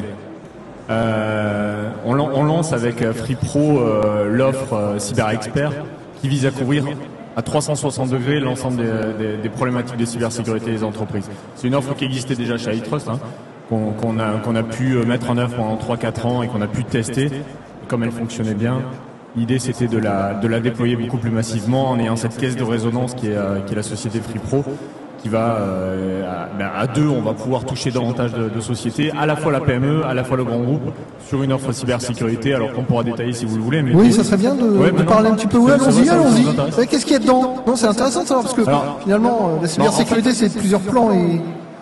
Alors nous, ça fait 15 ans qu'on travaille en cybersécurité, donc on essaye d'avoir la prétention de dire qu'on a quelques solutions qui pourraient protéger les entreprises assez facilement et de manière efficace. Donc le 360 degrés, ça veut dire faire du préventif, détecter les failles de sécurité en amont. S'il n'y a pas de faille de sécurité technique, il ne peut pas y avoir d'attaque.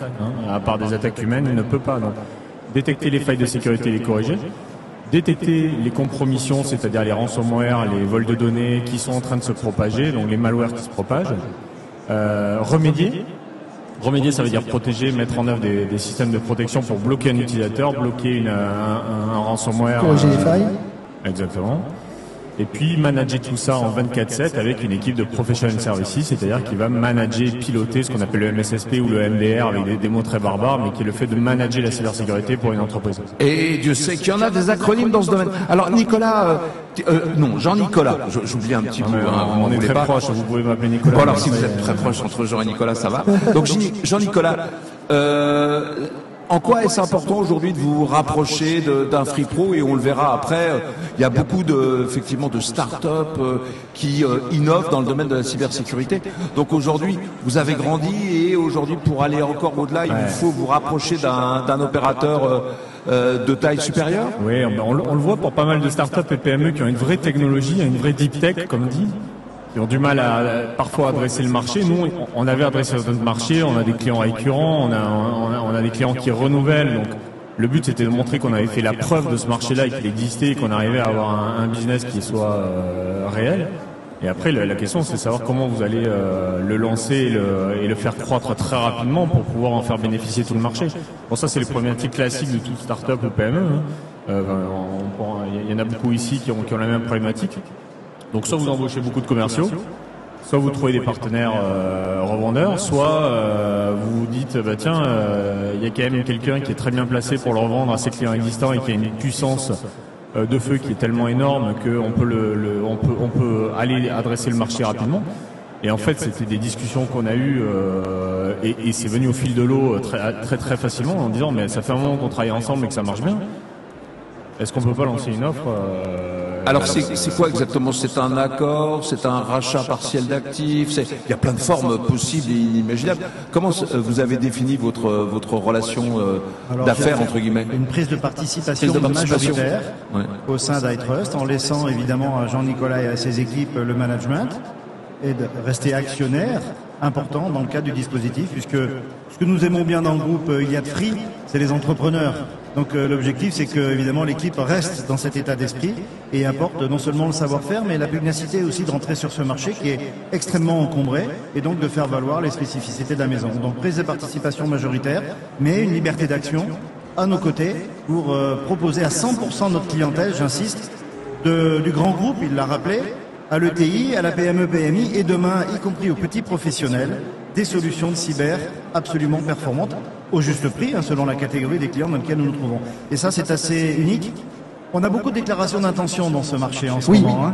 Et c'est ce que j'allais dire. C'est une chose de déclarer, c'est une chose de faire. Alors comment vous la concrétisez, vous, justement, cette offre? Oui, justement, comment vous la concrétisez, cette offre, pour la rendre aussi simple d'accès à un artisan qu'à une PME? Alors, les différents modules, on va pas rentrer dans le détail Non, ici, non, mais... sont présentés sous forme forfaitaire, sous forme d'abonnement, un peu classiquement comme on le ferait d'une box ou d'une connectivité ou même d'une téléphonie mobile, sous forme d'un abonnement forfaitaire mensuel, petit forfait pour les PME, plus gros forfait pour les grandes entreprises. Donc il n'y a pas de surprise, il n'y a pas de consommation dont on ne maîtriserait pas le montant. Et ça, c'est extrêmement important pour les budgets des entreprises, d'avoir une certaine prédictibilité. Nous avions fait la même approche l'an passé pour la partie cloud, parce que d'autres grands acteurs, certains américains, vous entrez petit et ça vous coûte très cher à la sortie. Donc l'idée là, c'est d'avoir une prédictibilité maximum avec des tarifs extrêmement agressifs. Ça ne veut pas dire de moins bonne qualité, mais accessible. Et l'autre point, je pense, fondamental, au-delà du contenu, c'est la facilité d'installation. Quand vous êtes chef d'entreprise et qu'on vous explique tout ce qu'on voit ici, oh là, déjà, il faut que je comprenne. Moi, chef d'entreprise ou élu d'une collectivité.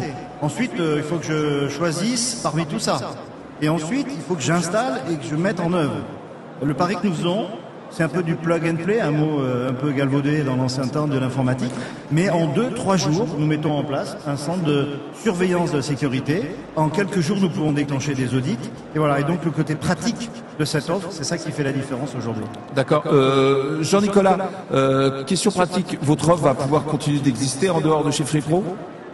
Oui, bien sûr. En fait, on est éditeur de solutions en cybersécurité. Donc, en tant qu'éditeur, on a aussi d'autres partenaires qui vont pouvoir proposer l'offre. À l'étranger notamment, on va avoir un gros travail sur l'étranger et sur l'international dans les mois qui arrivent. On a des partenaires existants qui déjà proposent des solutions typiquement pour les hôpitaux à 1 euro par lit par lit et 1 euro par habitant pour les mairies. Donc ça, c'est des choses qui existent, qui continueront à exister. Maintenant, l'offre qu'on a avec FreePro et qu'on lance ensemble sur le XPR, c'est une offre qui a déjà été éprouvée. Par exemple, les PME, TPE, aujourd'hui, on a quelque chose comme 1000 notaires aujourd'hui qu'on supervise. Des notaires qui font 2 personnes à 5 personnes, qui ont déjà une offre qui tourne autour de 60 euros par mois à 300 euros par mois et qui sont déjà sécurisés. Les ETI, pareil, on les sécurise. On a plus de 50 hôpitaux qu'on a signés en 12 mois.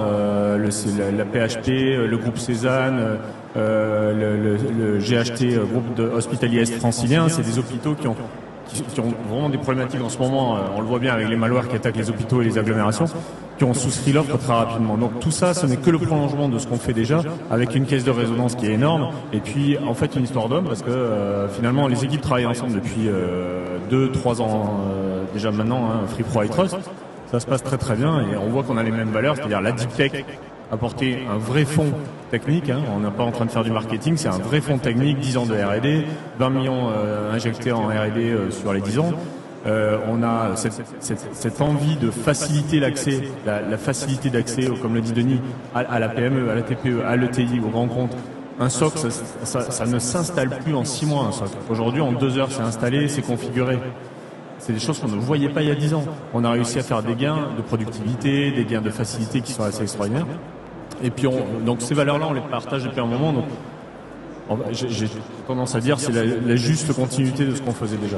D'un mot pour conclure, Denis Plana, c'est dans l'ADN de Free que de s'associer avec des startups, avec des entreprises, avec tout un écosystème.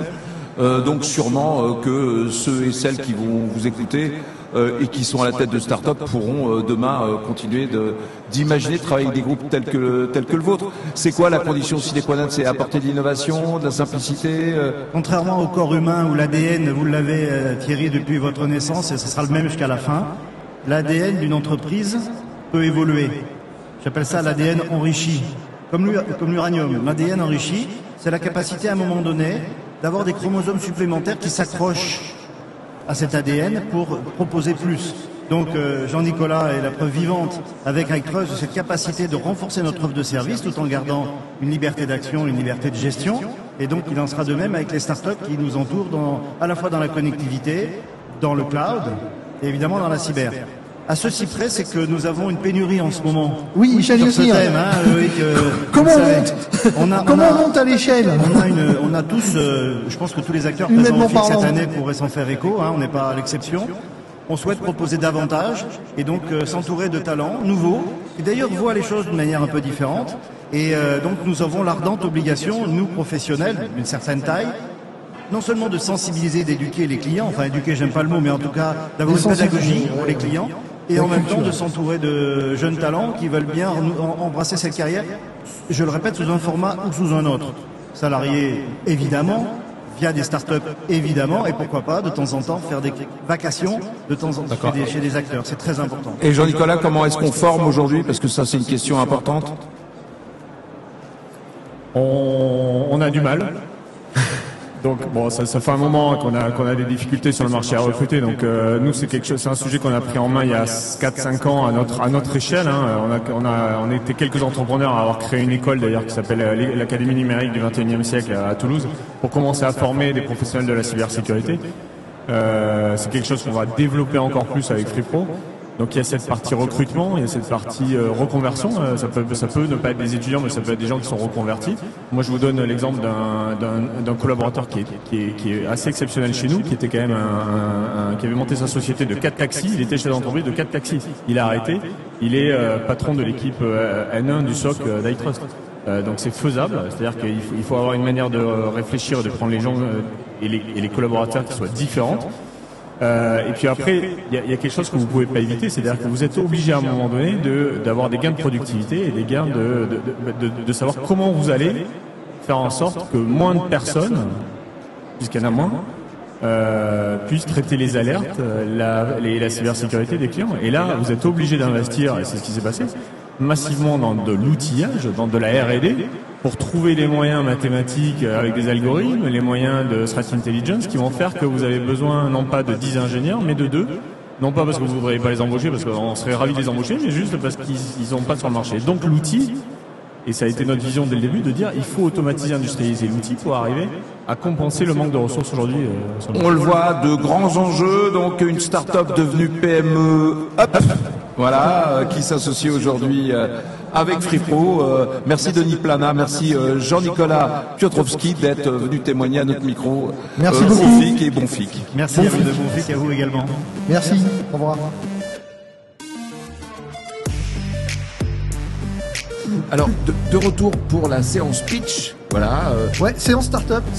Les jeunes pousses françaises. Et on commence vite parce qu'elles ont peu de temps chacune. On leur donne. Et là, c'est notre coup de cœur. Alors, voilà. Nous sommes avec Audrey. C'est la start-up coup de cœur du FIC. Pour nous. Sesame IT. Alors, tu m'as demandé de prononcer un truc incroyable. Ils ont NDR et on va la laisser parler. Voilà, c'est bien. On se tait. Allez, à toi. Je vais faire mon travail, toi, je vais vous en parler. Alors, merci pour l'invitation et merci de nous qualifier de coup de cœur. Ça fait super plaisir. Moi, je suis Audrey Amédro, je suis fondatrice et CEO de Sesame IT. Sesame IT, éditeur de logiciels cybersécurité français, et nous, on a édité un NDR qu'on a commencé à commercialiser l'année dernière. Qu'est-ce qu'on fait dans la vie? En fait, nous, on est des experts réseau. On va analyser tout ce qui passe dans les flux réseau pour y détecter des attaques en cours et lever des alertes pour prévenir, pour pouvoir intervenir le plus tôt possible au bon endroit, au bon moment pour stopper quelque chose de suspicieux et de malicieux. Où on en est, cette solution, alors elle a, outre le fait qu'elle soit française et super efficace, elle a aussi la grande qualité d'être qualifiée par l'ANSSI, et ça veut dire que grâce à ça, on a le droit d'équiper nos OIV, entre autres, donc nos organisations d'intérêt vital, donc les réseaux les plus critiques du pays, ce qu'on a commencé à faire cette année avec pas mal de succès, je dois dire. Et puis on peut équiper aussi tout type d'entreprise, tout secteur, et puis redescendre des grandes structures jusque des ETI, PME. Voilà, on est 40 personnes aujourd'hui, basées à Paris.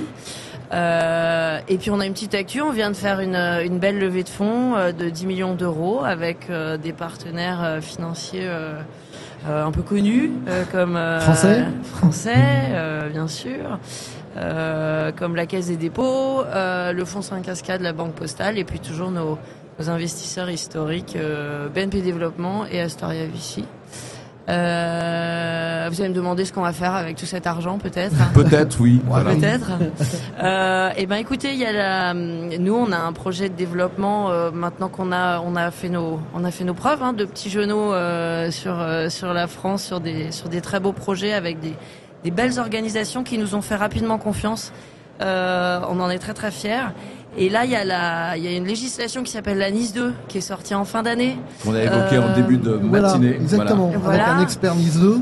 Et puis qui fait que, c'est bien pour notre clientèle vient d'être multipliée par 100 sur tout ce qui est mise en conformité, puisque maintenant c'est tous les entreprises importantes de tous les pays de l'Union européenne qui vont devoir commencer à s'équiper avec des outils un peu sérieux. Et européens si possible quand même. Je pense que ça commence à être un thème qui rentre dans les esprits. Donc, on va partir en mission à la conquête de l'Europe avec un soutien financier et puis une structure qui va se densifier. On va parler peut-être très rapidement. Il y a deux produits. Il y a d'autres produits. Je te laisse dire les noms, comme ça je ferai pas d'erreur. Ouais. Alors notre NDR pour Network Detection and Response, donc qui analyse les flux réseau, s'appelle GISO. Pardon. On a un service qui vient compléter notre offre, qui s'appelle Oshi et qui permet, qui met à la disposition de tous nos clients pour utiliser cet outil qui va aller regarder dans les flux réseau, qui leur donne accès. Alors, en presque temps réel, parce que systématiquement, il nous faut quand même bien 24-48 heures pour établir les packages, mais on transforme les attaques de l'actualité en langage réseau qui va être détecté, qui va être utilisé par nos différents moteurs de détection qui sont embarqués dans GISO, et ça permet d'avoir vraiment des capsules de détection et de simplifier vraiment la vie des opérateurs de sécurité dans les... On va rappeler que c'est quand même super important parce que donc c'est un projet finalement qui a été soutenu par l'ANSSI dès le début. C'est le moins qu'on puisse dire. Soutenu, mais aussi challengé. Oui, et par challengé, oui. C'est un soutien particulier. C'est beaucoup de pression. C'est pas un petit challenge, on va dire. Et pour une bonne raison, c'est que effectivement, il faut surveiller tout ce qui se passe dans les flux réseau, pour ces OIV notamment, et que c'est pas simple. Il faut mettre des sondes, et qu'aujourd'hui, ces OIV sont contraints d'utiliser des sondes de confiance. Des sondes de confiance. Oui. Alors, j'aime bien qu'on parle de ça parce que.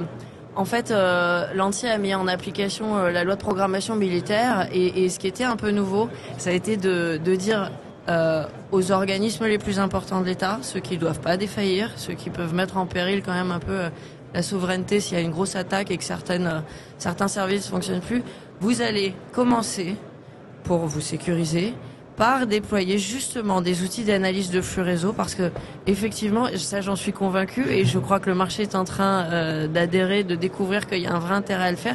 Vous allez commencer par aller analyser les flux réseau et détecter le plus rapidement possible, évidemment, une attaque en cours. Et on va partir de là, et je crois que c'est un très bon précepte parce que c'est une technologie qui a fait ses preuves, qui a un vrai intérêt et qui doit commencer à faire partie de l'arsenal de base, le must-have, d'une entreprise qui veut mettre en place une vraie stratégie de défense. Merci Audrey Amedro. Le temps imparti est déjà fini. Voilà, mais voilà, c'est une super techno. On invite tout le monde à s'intéresser de très près à ça. Alors, si j'ai bien compris, NDR, certifié ANSSI, et puis là, un beau marché européen qui se déroule comme ça sous vos pieds. Et des vrais experts du réseau. Et qui va pouvoir accompagner effectivement la mise en place de la directive. Merci Audrey. Voilà, dans les Merci à vous. 21 mois prochains. Merci. Allez, on change. Donc et là, on va poursuivre avec Another Way. Alors Another Way, c'est le prix de la Startup FIC 2023. Voilà, asseyez-vous. Donc on est avec Alban Ondřejek, c'est bien comme ça qu'on dit. Merci, oui, tout à fait, merci de me recevoir. Alors on vous propose un petit jeu, c'est un pitch. Alors il faut juste nous dire qui vous êtes, pourquoi vous êtes là, pourquoi vous avez été retenu, d'où vous est venue l'idée, vous êtes combien dans votre boîte, qui vous accompagne aujourd'hui, c'est quoi vos ambitions, et puis peut-être nous parler un peu de votre produit. Et moi, il faut que je parle aussi dans le micro. Voilà, c'est assez essentiel. Beaucoup de questions en une alors. Ouais, un pitch, vous avez un vrai pitch à faire, 5 minutes. Allez, c'est parti. Très bien, donc moi, Alban Ondřejek, cofondateur de la société Another Way, avec Philippe Luc. Another Way, c'est déjà le gagnant du prix FIC 2023. Bravo. Je vous remercie. Allez, ça applaudit pas. Faites du bruit. La singularité, c'est que nous voyons les choses autrement dans la cyber, c'est-à-dire que nous adressons à l'humain, à la protection de l'humain, mais de façon très concrète. Je vous l'exprimerai après. Il faut savoir que plus 80% des attaques passent par l'humain. Vous savez, ils exploitent en fin de compte vos données qu'on trouve pour mieux vous comprendre et savoir comment vous avoir en cliquer sur le. Voilà. Non, au contraire, on le fait progresser pour savoir comment. En fait, le pirate va savoir comment vous faire cliquer sur ce fameux lien de phishing, comment usurper votre identité pour vous embêter au jour le jour. Et donc nous avons développé 2 solutions depuis que nous sommes créés en 2019. Qui est une première solution à destination de l'entreprise, du responsable sûreté, sécurité, qui va pouvoir, à partir de l'exposition professionnelle des collaborateurs, voir quels sont les collaborateurs les plus exposés à certains risques. Les usurpations, comme je disais, au phishing ciblé, etc. Pouvoir mettre en place des actions de remédiation transverses, mais également, à partir de là, dire, écoutez, messieurs les plus exposés, vous pouvez aussi prendre une autre application, celle d'Anotherway, qui va vous permettre au quotidien de superviser ce qu'un pirate voit de vous et comment corriger le tir. D'un coup, est-ce que vous êtes parmi des fuites de données? Est-ce que votre Facebook expose vos photos de dernières vacances à la montagne avec vos enfants de façon publique? Et qu'est-ce qu'il pourrait déduire de vous et quel risque vous encourez? Comment surtout le corriger? Et ça, en fin de compte, ce qui est important là où il y avait des sessions de sensibilisation, on mettait tout le monde dans une même salle, on disait attention à votre mot de passe, changez-le. Vous savez, c'est un peu comme la pub, ne mangez pas trop gras, trop salé, trop sucré. On sort de là, on va se prendre un petit four tous les deux, là, tous les trois, puis on est tranquille, voilà. Puis on a oublié un petit peu la pub. Vive le gras. Voilà. Le gras, c'est la vie. On n'a pas le droit de dire ça. Voilà. Et non, on va vous dire trop tard. Attention, voilà, on fait votre prise de sang tout le temps, en disant non, là, le taux de glycémie, non. Là, le petit four, non. Et là, c'est votre taux de glycémie qui va être peut-être différent de votre taux à vous. Vous allez pouvoir manger le petit four. Pas vous, monsieur. Peut-être pas trop de gras, etc. Peu importe. Mais ça sera personnalisé parce qu'on a automatisé justement cette vision du pirate pour individualiser, personnaliser la protection de tout à chacun. Voilà. Donc voilà ce que l'on fait. Voilà notre singularité. Nous sommes plus d'une trentaine de collaborateurs, donc créés en 2019, comme je l'évoquais. Nous sommes une société principalement basée sur Rennes et puis aussi à Paris. Des clients en France. Également, maintenant, nous étendons sur la Belgique et la Suisse. Nous sommes étendus aussi avec un distributeur au Canada suite au FIC de Montréal de fin d'année dernière. Et nous avons fait une première levée de fonds en 2020 avec nos investisseurs de région Bretagne, BNP Paribas Développement et BPI, et nous sommes cette année en pleine opération de nouvelles opérations de financement pour continuer à grandir sur notre développement commercial international et nos phases de R&D. Sur quel marché? Alors sur les marchés, principalement là où nous sommes. Ce qui est intéressant, c'est que nous avons un abonnement dont le prix va dépendre du nombre de collaborateurs. Donc déjà, on peut adresser une TPE de 5 personnes qui va payer pour 5 personnes, comme un grand groupe, comme on automatise et qu'on est très scalable, de 100 000 personnes. Après, ce que l'on voit, c'est qu'on est surtout sur l'industrie, sur tout ce qui va être banque et assurance, qui sont très matures sur le sujet, puis tous les grands groupes, CAC 40, industrie de défense, qui aussi sont matures sur leur sécurisation. Voilà. Et puis le marché européen et nord-américain, qui est aussi mature, parce qu'ils subissent de plein fouet les problématiques d'usurpation d'identité, que l'on va subir, selon eux, très bientôt et subir ce fléau qu'ils subissent actuellement. Donc je suppose que le RGPD chez vous, c'est quelque chose qui vous parle et qui est une contrainte. Du coup, quand on s'étend à l'international, comment on adapte parce qu'il y a des RGPD like un peu partout ailleurs aussi, il faut pas l'oublier. Vous prenez ça en compte comment? Vous considérez que le RGPD français, finalement, c'est la base qui sert toutes les autres? Comment ça se passe? On est né avec RGPD. Moi, avant, je travaillais chez Orange aussi, où j'ai bien étudié RGPD sur différents sujets. Le DPO est actif. Donc, on a tout de suite, au-delà de la R&D sur techno, on est aussi sur la R&D réglementaire et légale. Et ça, c'est un vrai point différenciant aussi, c'est notre respect réglementaire en fonction des contextes contractuels que l'on a et des zones géographiques. Et RGPD n'est pas une contrainte pour nous, parce que RGPD, on a fait un avantage pour nous. Ensuite, on prend l'exemple du Canada. Ils ont également une loi qui commence à venir aussi, qui est une sorte de RGPD-like. Et ils aiment également nous avoir, parce qu'ils savent qu'on a étudié RGPD, et quand on maîtrise RGPD, On maîtrise leur... On a de plus de chances de mieux comprendre je les vois autres que le réglementations. compteur arrive à son terme. Alban André Jacques, cofondateur Another Way, prix de la Startup FIC 2023. Bravo. Merci, Et monsieur. merci d'être venu. Bonne journée, bonne fin de salon. Et Au Merci, revoir. vous de même. Et on continue maintenant avec le lauréat du prix du jury FIC 2023, Dust Mobile. Nous rejoint maintenant Jean-Michel Henrard, qui est le fondateur et CEO de Dust Mobile. Alors, l'objectif, c'est qui Dust Mobile? Qu'est-ce que vous proposez? Combien d'employés? Quelle est votre ambition? Qui vous accompagne? Qu'est-ce que vous avez eu comme idée pour résoudre un problème? Et pourquoi est-ce qu'on vous récompense aujourd'hui sur ce salon? Bonjour Loïc, bonjour Thierry. On se rencontre Rapprochez le micro, surtout. Parce que... Voilà, parfait. Voilà, pour le coup, c'est moi qui me suis trop rapproché. Voilà. Donc Dust Mobile a été créé en 2017. On est un opérateur mobile, mais qui a été conçu pour la sécurisation de ses utilisateurs. Aujourd'hui, la connectivité mobile, tout le monde en a, notre téléphone. Il y a d'autres usages de plus en plus industriels, donc dans les entreprises. C'est pas que de téléphoner, mais c'est aussi de la communication, de données, et qui ont des risques, des menaces, des attaques qui sont intrinsèques des réseaux mobiles.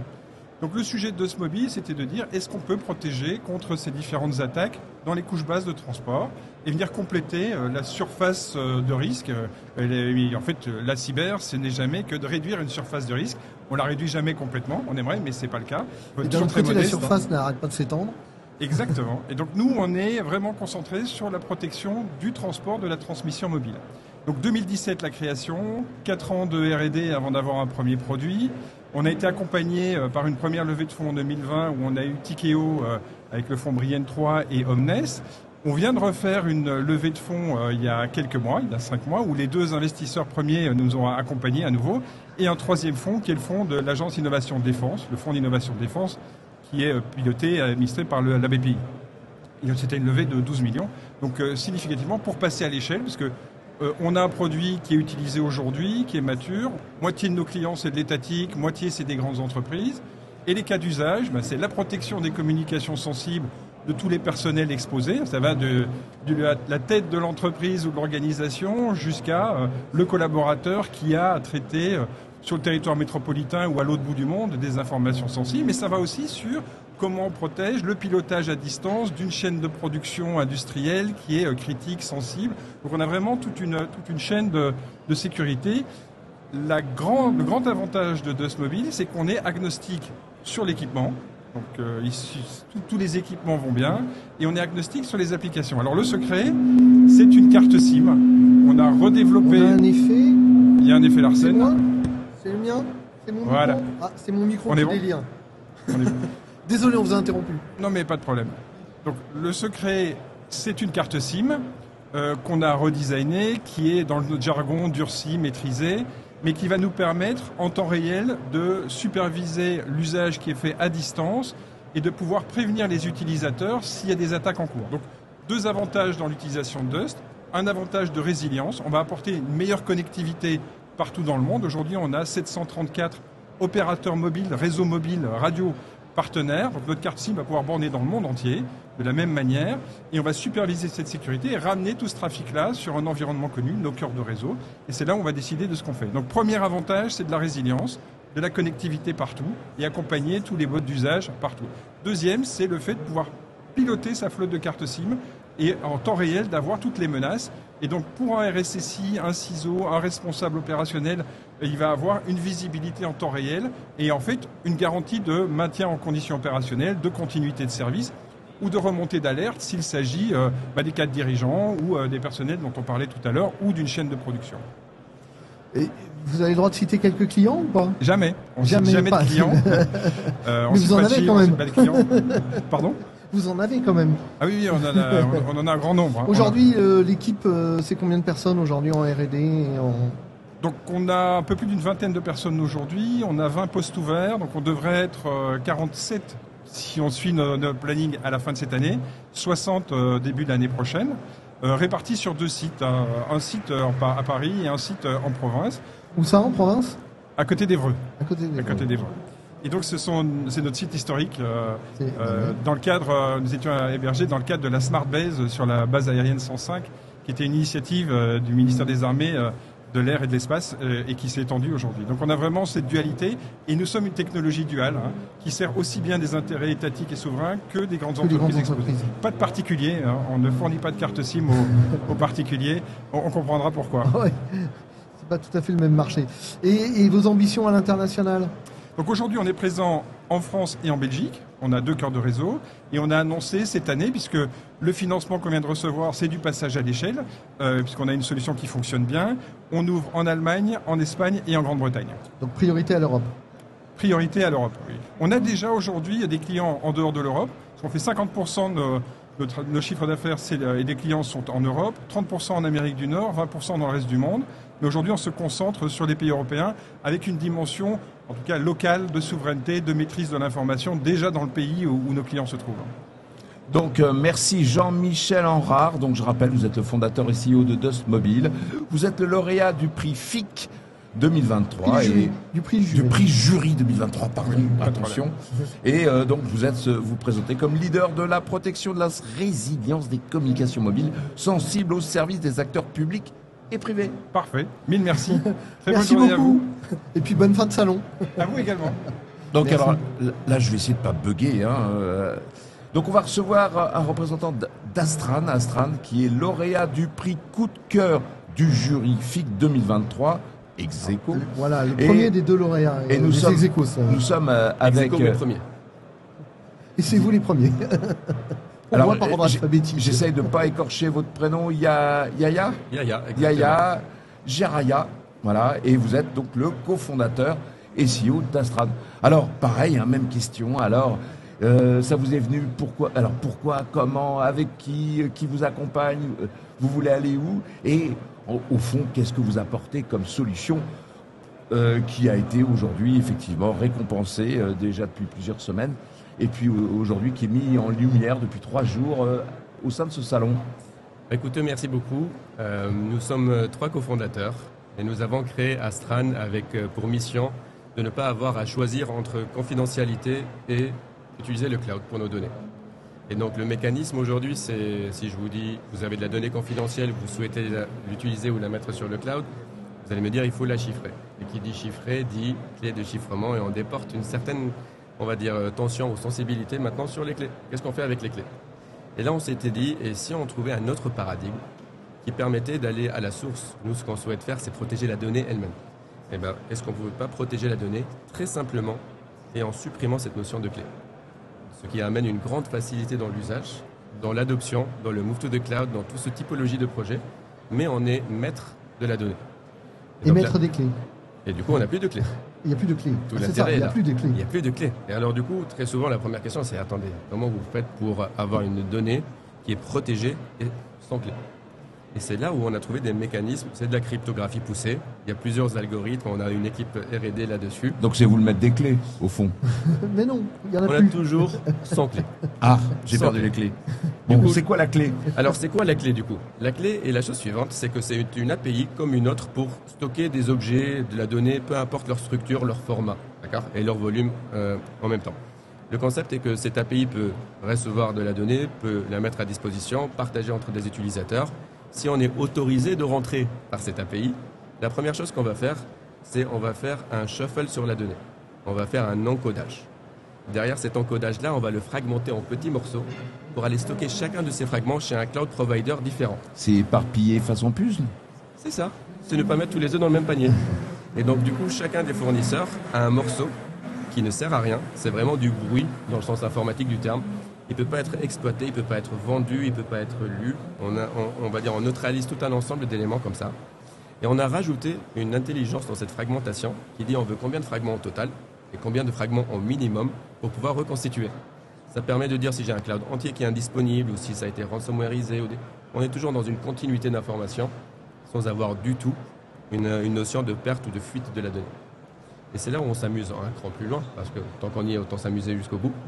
C'est qu'en plus de la partie cybersécurité et protection IT, on a aussi rajouté une partie réglementaire dedans. Parce que imaginez maintenant, si j'ai 4 fragments et j'ai besoin de 3, pour pouvoir reconstituer la donnée. Ouais. Et que je prends 2 clouds américains et 2 clouds français. Ouais. On est d'accord que j'ai besoin de 3 fragments pour reconstituer la donnée. Donc à aucun moment, j'ai par coalition un effet qui pourrait avoir plusieurs fournisseurs qui se mettent ensemble pour pouvoir avoir assez de fragments pour reconstituer l'information. Et tout ça est paramétrable, bien sûr. Et donc le mécanisme est de dire, on prend nous cette complexité derrière notre API, et pour les clients, on leur expose une API simple, et ils peuvent avec ce phénomène-là avoir un mécanisme, je vais utiliser le mot zéro trust de bout en bout, sans avoir besoin de clés du tout, et tout en étant avoir une couverture réglementaire, par exemple RGPD. Et ça, on a reçu une lettre de la CNIL en début d'année là-dessus. C'est une sorte finalement de stockage réparti multi-cloud et zéro trust. Exactement, Voilà. C'est exactement ça. Et du coup... Et vous travaillez avec quels deux opérateurs? Alors aujourd'hui, quel fournisseur de cloud? Bien sûr, aujourd'hui nous supportons déjà les 3 hyperscalers connus mondialement. Ouais, on ne les citera pas parce que tout le monde les connaît. Et nous utilisons aussi nos hyperscalers locaux avec du OVH, du Scaleway, de l'Outscale. Donc là, on a pas mal de partenariats, on est présent avec tout le monde là-dessus. Et on peut utiliser leurs ressources Secnum Club? On peut utiliser en plus leurs ressources, c'est cumulatif. Voilà. C'est pas l'un ou l'autre. Et on est libre de choisir complètement les opérateurs avec qui on veut travailler. Alors, toute l'astuce est là. C'est que maintenant qu'il n'y a plus de clés. Alors, qu'est-ce qu'on vous donne comme liberté? C'est bring your own cloud. Et là, le mécanisme est de dire, si vous-même, vous faites confiance à certains cloud fournisseurs, vous les mettez à disposition dans notre plateforme et vous allez être maître de certains des fragments, voire de la totalité des fragments. Dans tous les cas, personne ne peut y accéder, nous inclus. Combien de collaborateurs? Aujourd'hui, on est une petite vingtaine. D'accord. On existe du coup depuis 2021. Ouais, c'est une toute jeune. C'est une jeune entreprise. Déjà née pendant le Covid, du coup. On a fait notre première. Stay tuned pour la deuxième. Elle est en cours. Et du coup, aujourd'hui, l'équipe est majoritairement une équipe technique sur la partie produit. Nous avons nos premiers clients. Ce sont plutôt des grands comptes. On est donc très B2B, comme vous pouvez l'imaginer. Ce sont des grandes entreprises dans le secteur de construction. Qui ont une gouvernance de la donnée et qui savent déjà quelles sont les données qu'ils veulent protéger de ce Exactement. de ce style. Exactement. Ça semble logique. Donc Yaya Jaraya, c'est toujours moi. C'est toujours lui. Cofondateur CEO d'Astran. Écoutez, une histoire assez incroyable, cette histoire de secret sharing. Maintenant, si j'ai perdu mes clés, c'est pas grave. J'ai trouvé une nouvelle solution. Vous n'avez plus besoin. Donc, vous êtes lauréat du prix Coup de cœur du jury FIC 2023. Il y a des DSI à qui ça va parler. Voilà, et je dois le dire, vous nous épatate, et ça c'est un bon sujet. En tout cas, bravo, c'est assez extraordinaire d'avoir eu cette idée, et on va vous suivre de près parce que là, quand même... Il y a une suite. Voilà, et vous repartez donc avec le prix coup de cœur du jury FIC 2023. Exact, on l'a mis sur notre stand, n'hésitez pas à venir pour nous voir. Donc bonne fin de salon. Merci beaucoup. On va continuer avec le lauréat du prix coup de cœur du jury FIC 2023. Donc le deuxième. Le deuxième ex aequo. C'est vous le deuxième? C'est bien moi. Bon. Vous êtes Samuel Assine, vous êtes le CEO et cofondateur de Filigrane. Alors, les règles du jeu, c'est simple. On dit filigrane ou filigrane? Filigrane. Filigrane. Voilà, je l'avais lu en filigrane, c'est pour ça. et donc, l'idée, c'est qui vous êtes combien, vous êtes accompagné par qui, c'est quoi votre idée et qu'est-ce que vous avez trouvé comme idée géniale pour justement être mise en lumière pendant ce salon et puis qu'est-ce que vous apportez aux entreprises qui peuvent aujourd'hui vous écouter? Merci de m'accueillir sur ce plateau. Parlez bien proche du micro. Si voilà, merci de m'accueillir sur ce plateau. Filigrane, on est une jeune société. Notre premier employé est arrivé le 10 octobre 2022. Donc ça fait environ 6 mois. On est une quinzaine aujourd'hui. Et bien entendu, si on a été primé, c'est qu'on édite en fait 2 logiciels open source. L'un concerne l'analyse de la cybermenace et l'autre concerne l'automatisation et l'industrialisation d'exercices de crise et la simulation d'adversaires.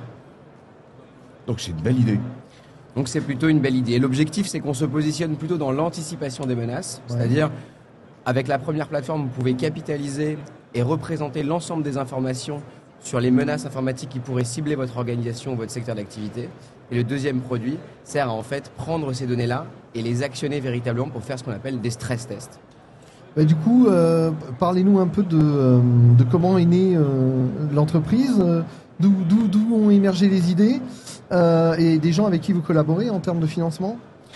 Alors nous, aujourd'hui on a 25 clients environ. La particularité, c'est que comme ces logiciels sont open source, il y a une grande communauté ces dernières années qui s'est développée autour de ces produits. Donc, c'est-à-dire que nos clients aujourd'hui sont dans le monde entier. On a signé 8 clients aux États-Unis rien que sur ce premier trimestre. Donc on a des clients en Belgique, en Australie, en France, en Finalement, vous Italie. êtes déjà international.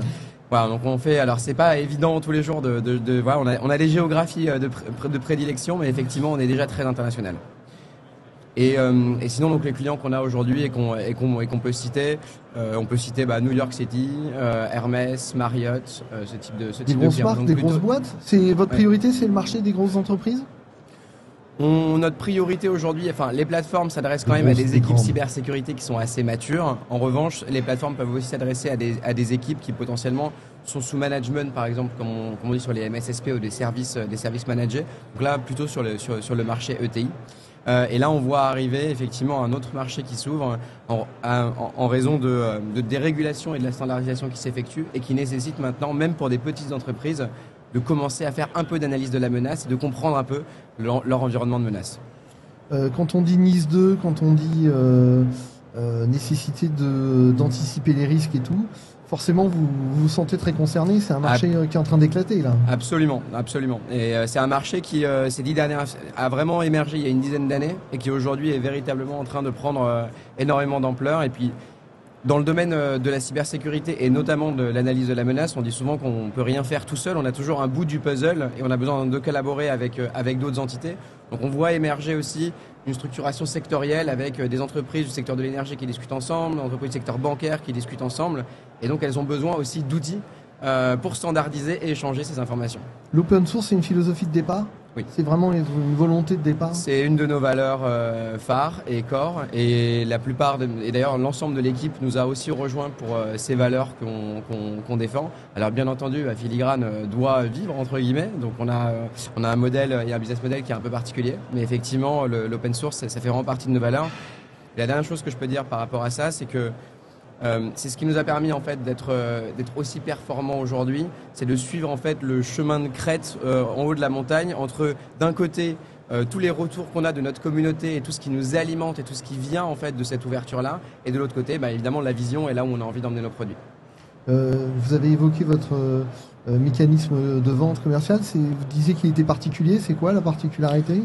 Non, la particularité, c'est qu'on a principalement aujourd'hui deux offres. Une offre dite Enterprise Support, donc pour supporter des clients qui ont aujourd'hui déployé les plateformes et qui sont en production avec OpenCTI. Avec un abonnement de type mensuel ou annuel Annuel, exactement, une souscription annuelle. Ou effectivement, sinon, une souscription plutôt SaaS, en mode vous prenez un OpenCTI ou un OpenEx managé.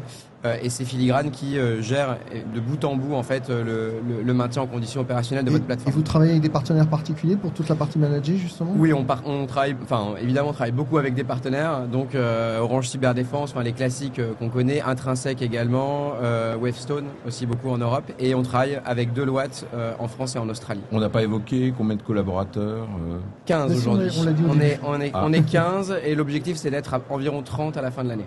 D'accord, donc doublement des effectifs. Tout à fait. Et vous visez quel nouveau marché à venir ? Alors, dans les nouveaux marchés qu'on vise, là, on a quand même un gros focus sur la France parce qu'effectivement, on vient de se lancer. On est une société toute jeune, donc vraiment, c'est le début. Et l'objectif, c'est qu'on a 3 géographies. C'est les États-Unis, l'Europe continentale, mais plutôt France, Royaume-Uni et Nordiques.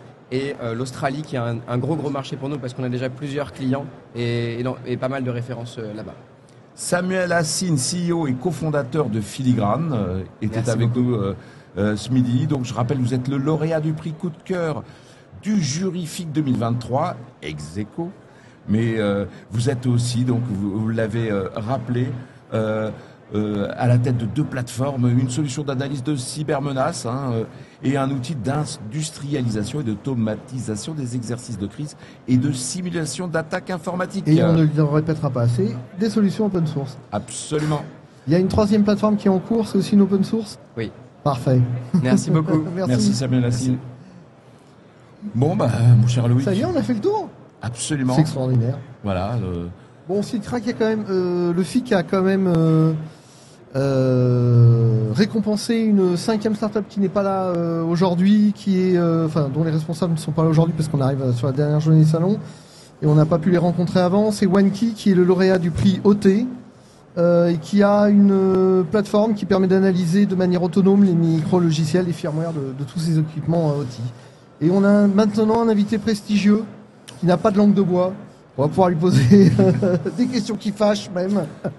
Ou des questions qui font plaisir. Et des questions qui font plaisir. Et surtout faire un bilan. Un premier bilan de ce FIC. Général, Bonjour, général. Marc Vatin-Augoire, mon général, c'est comme ça qu'on va vous appeler. Voilà. En général, c'est ce qu'on Je suis dit. ancien de la gendarmerie nationale, Voilà, j'ai fait vous mon service m'appelez militaire, donc j'ai le droit au mot général. Mon général, comme vous voulez. Ah bah, on a toujours une déformation de initiale, c'est un peu comme ça, c'est générationnel. Alors ce FIC, est-ce qu'on peut parler un petit peu déjà des chiffres? Je crois qu'il y a eu une belle affluence. On a eu beaucoup de écoutez, jeunes. formidable, puisque en fait hier soir, nous avions déjà en nombre de présences individuelles, je ne parle pas des gens qui passent plusieurs fois, donc des personnes différentes, nous avions autant de visiteurs que l'an dernier en 3 jours. Ce matin, il y a à nouveau des personnes qui n'étaient pas là pendant les 2 jours, ce qui me laisse penser qu'on aura au moins 15 500, sans doute 16 000, peut-être plus, en présentiel. D'accord, et ça, sans c'est- compter ceux qui sont inscrits en ligne, visio. en visio, Hein. bien Ça c'est le comptage selon la police, parce qu'on a vu la CGT à l'entrée, là. Non, on mais ce on qui est est- toujours plutôt, nous, pessimistes sur les chiffres. Pourquoi? Parce En que tout cas, vous si tenez vous vos annoncez objectifs. un chiffre trop élevé, mais vrai, vous n'avez plus de marge de manœuvre pour l'année suivante, vous comprenez? Donc il faut se dire, bon, on va Fin rester modeste. tacticien. Et l'année prochaine, on va... imaginez qu'on soit 16 000 et que l'année prochaine on soit 15 900. Vous allez dire, le FIC est en baisse. Voilà. Donc garder un peu de réserve. Ah, la réserve. C'est de quelque la chose. réserve.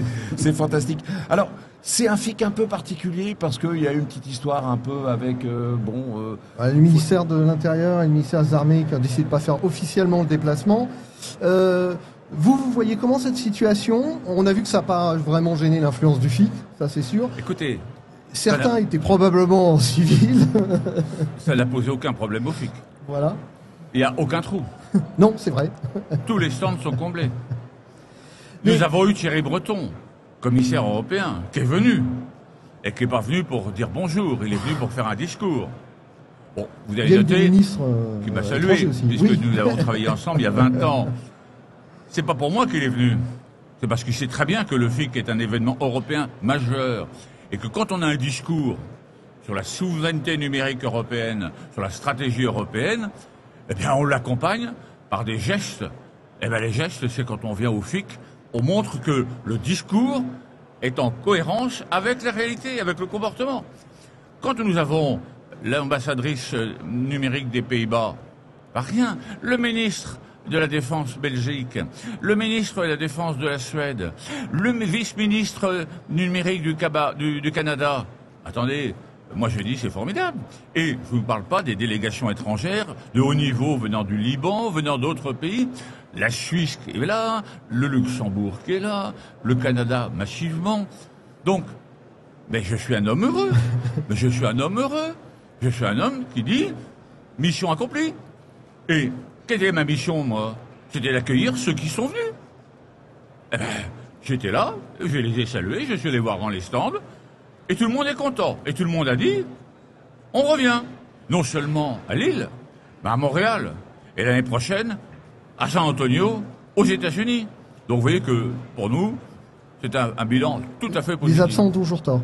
Pardon? Les absents ont toujours tort. Ah ben ça, il faut leur demander ce qu'ils en pensent. Hein. Bon, il y a moyen quand même de retrouver une situation peut-être plus calme. Vous avez des pistes, des Écoutez, idées ou j'ai c'est quand même noté- la balle est dans le camp J'ai quand même noté que mercredi soir, j'ai reçu un enregistrement vidéo venant du ministre du Numérique qui s'est exprimé devant les personnes présentes. Ça veut dire quand même que le ministre du Numérique pensait que sa présence était nécessaire. Bon, moi je suis pas pour la polémique, c'est pas mon genre. Moi je suis un acteur, un constructeur, un bâtisseur. J'ai un cap, j'y vais. Et peu importe si je rencontre tel ou tel obstacle au milieu, je fonce. Parce que je pense que mon cap est bon. Depuis 2007. C'est-à-dire que depuis 2007, tous les discours que j'entends, c'est ceux que je prononçais en 2007 quand j'ai créé le FIC. Alors, les discours d'aujourd'hui me paraissent totalement, comment dirais-je, secondaires. Bien sûr. Par rapport à l'enjeu. Ce que nous représentons. il y a l'enjeu, et puis il y a ce qui est intéressant dans le FIC, il y a, outre les forums et les discussions qui sont des vrais thèmes, et on en a beaucoup parlé durant ces 3 jours sur le plateau, c'est la partie salon, avec un écosystème français qui est incroyablement vivace, mais peut-être trop vivace. Il y a un nombre incalculable ici de start-up et de jeunes entreprises, donc ça fait un écosystème un peu éclaté. Vous le voyez comment, vous? Comme écoutez, une force? Moi, je pense que nous n'avons pas terminé notre croissance. Et vous avez pu remarquer que chaque année, eh bien, les fonctions logistiques, si je puis dire, sont repoussées. Aujourd'hui, la nourriture, Elles sont même en dehors les repas sont dehors, sous la tente, chauffés. Mais ça veut dire qu'il y a de plus en plus d'espace pour la French Tech, pour nos entreprises, pour nos pépites, pour nos startups. C'est ça qui est important. Il faut qu'on soit conscient qu'il y a un avenir, ne serait-ce que pour les jeunes, parce que je fais que croiser des jeunes ce matin. On a vu une affluence extraordinaire. Du Hacking Lab. Notamment. Ça déborde de partout, c'est extraordinaire. On cherche des talents, les talents ils sont là, ils sont présents ici pour déjà pour continuer leur formation, information et se révéler. Trouver du boulot. Mais jamais on a eu autant de jeunes sur le salon. Et chaque année, moi je fais, j'appelle à toutes les écoles, les universités autour de Lille en disant venez avec des CV. Mes étudiants à Paris, je leur dis venez avec des CV. Pourquoi? Parce que si on ne fait pas la rencontre entre la demande et l'offre, eh bien on n'y arrivera pas. Or, le marché de l'emploi du numérique est un marché en tension. Eh bien, si on veut le détendre, il faut rassembler les demandeurs et les offreurs. Et mon général, on a vu aussi, on a parlé de féminisation des métiers de la cyber, on a rencontré des femmes fantastiques, passionnées, qui aussi ont expliqué la diversité des métiers, avec tout type de formation, tout type d'horizon, c'est assez extraordinaire. Et ça, faut le rappeler, il faut rendre les métiers de la cyber sexy, parce qu'ils le sont. Alors, évidemment, je pense que vous avez remarqué que dans les ateliers, il y a beaucoup de femmes. Hier, j'ai animé l'Agora, il y avait 7 intervenants, un homme et 6 femmes. Bon, donc c'est pas le reflet général du Hacking Lab, des choses comme ça, mais ça prouve qu'il y a un changement quand même. Nous faisons quand même en sorte d'aller chercher les talents chez les femmes quand ils existent, et ils existent. Bon. Nous avons en France, statistiquement, 50,5% de femmes. Nous devrions donc avoir statistiquement 50,5% de femmes dans les métiers cyber. Pourquoi elles ne sont pas là? Parce que on leur dit le métier cyber, c'est un métier technique. C'est un métier, alors, avec des mots qui sont des mots virils. Et elles se disent, moi, c'est pas mon job. Moi, je vais vous dire une chose. On a besoin de juristes. On a besoin de sociologues, on a besoin de psychologues, on a besoin de géographes, on leur a même besoin d'historiens, parce que le cyber a maintenant une histoire. Il commence dans les années 40, et même peut-être avant, puisque Leibniz a été l'inventeur du 0 et du 1, si je peux dire, en calcul numérique. Donc, tous ces gens-là, mais pourquoi il n'y aurait pas des femmes? Et vraiment, je le dis, les femmes ont leur place dans la cybersécurité. Il faut qu'elles viennent.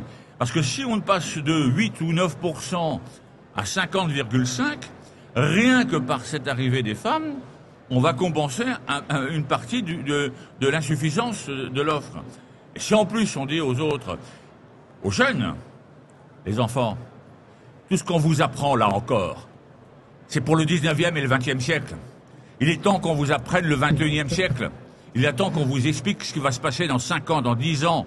Quand le quantique sera là, quand l'informatique, l'intelligence artificielle sera là, et que tous les métiers auxquels vous pensez aujourd'hui seront caduques, et que ce sont d'autres métiers qui seront les vôtres.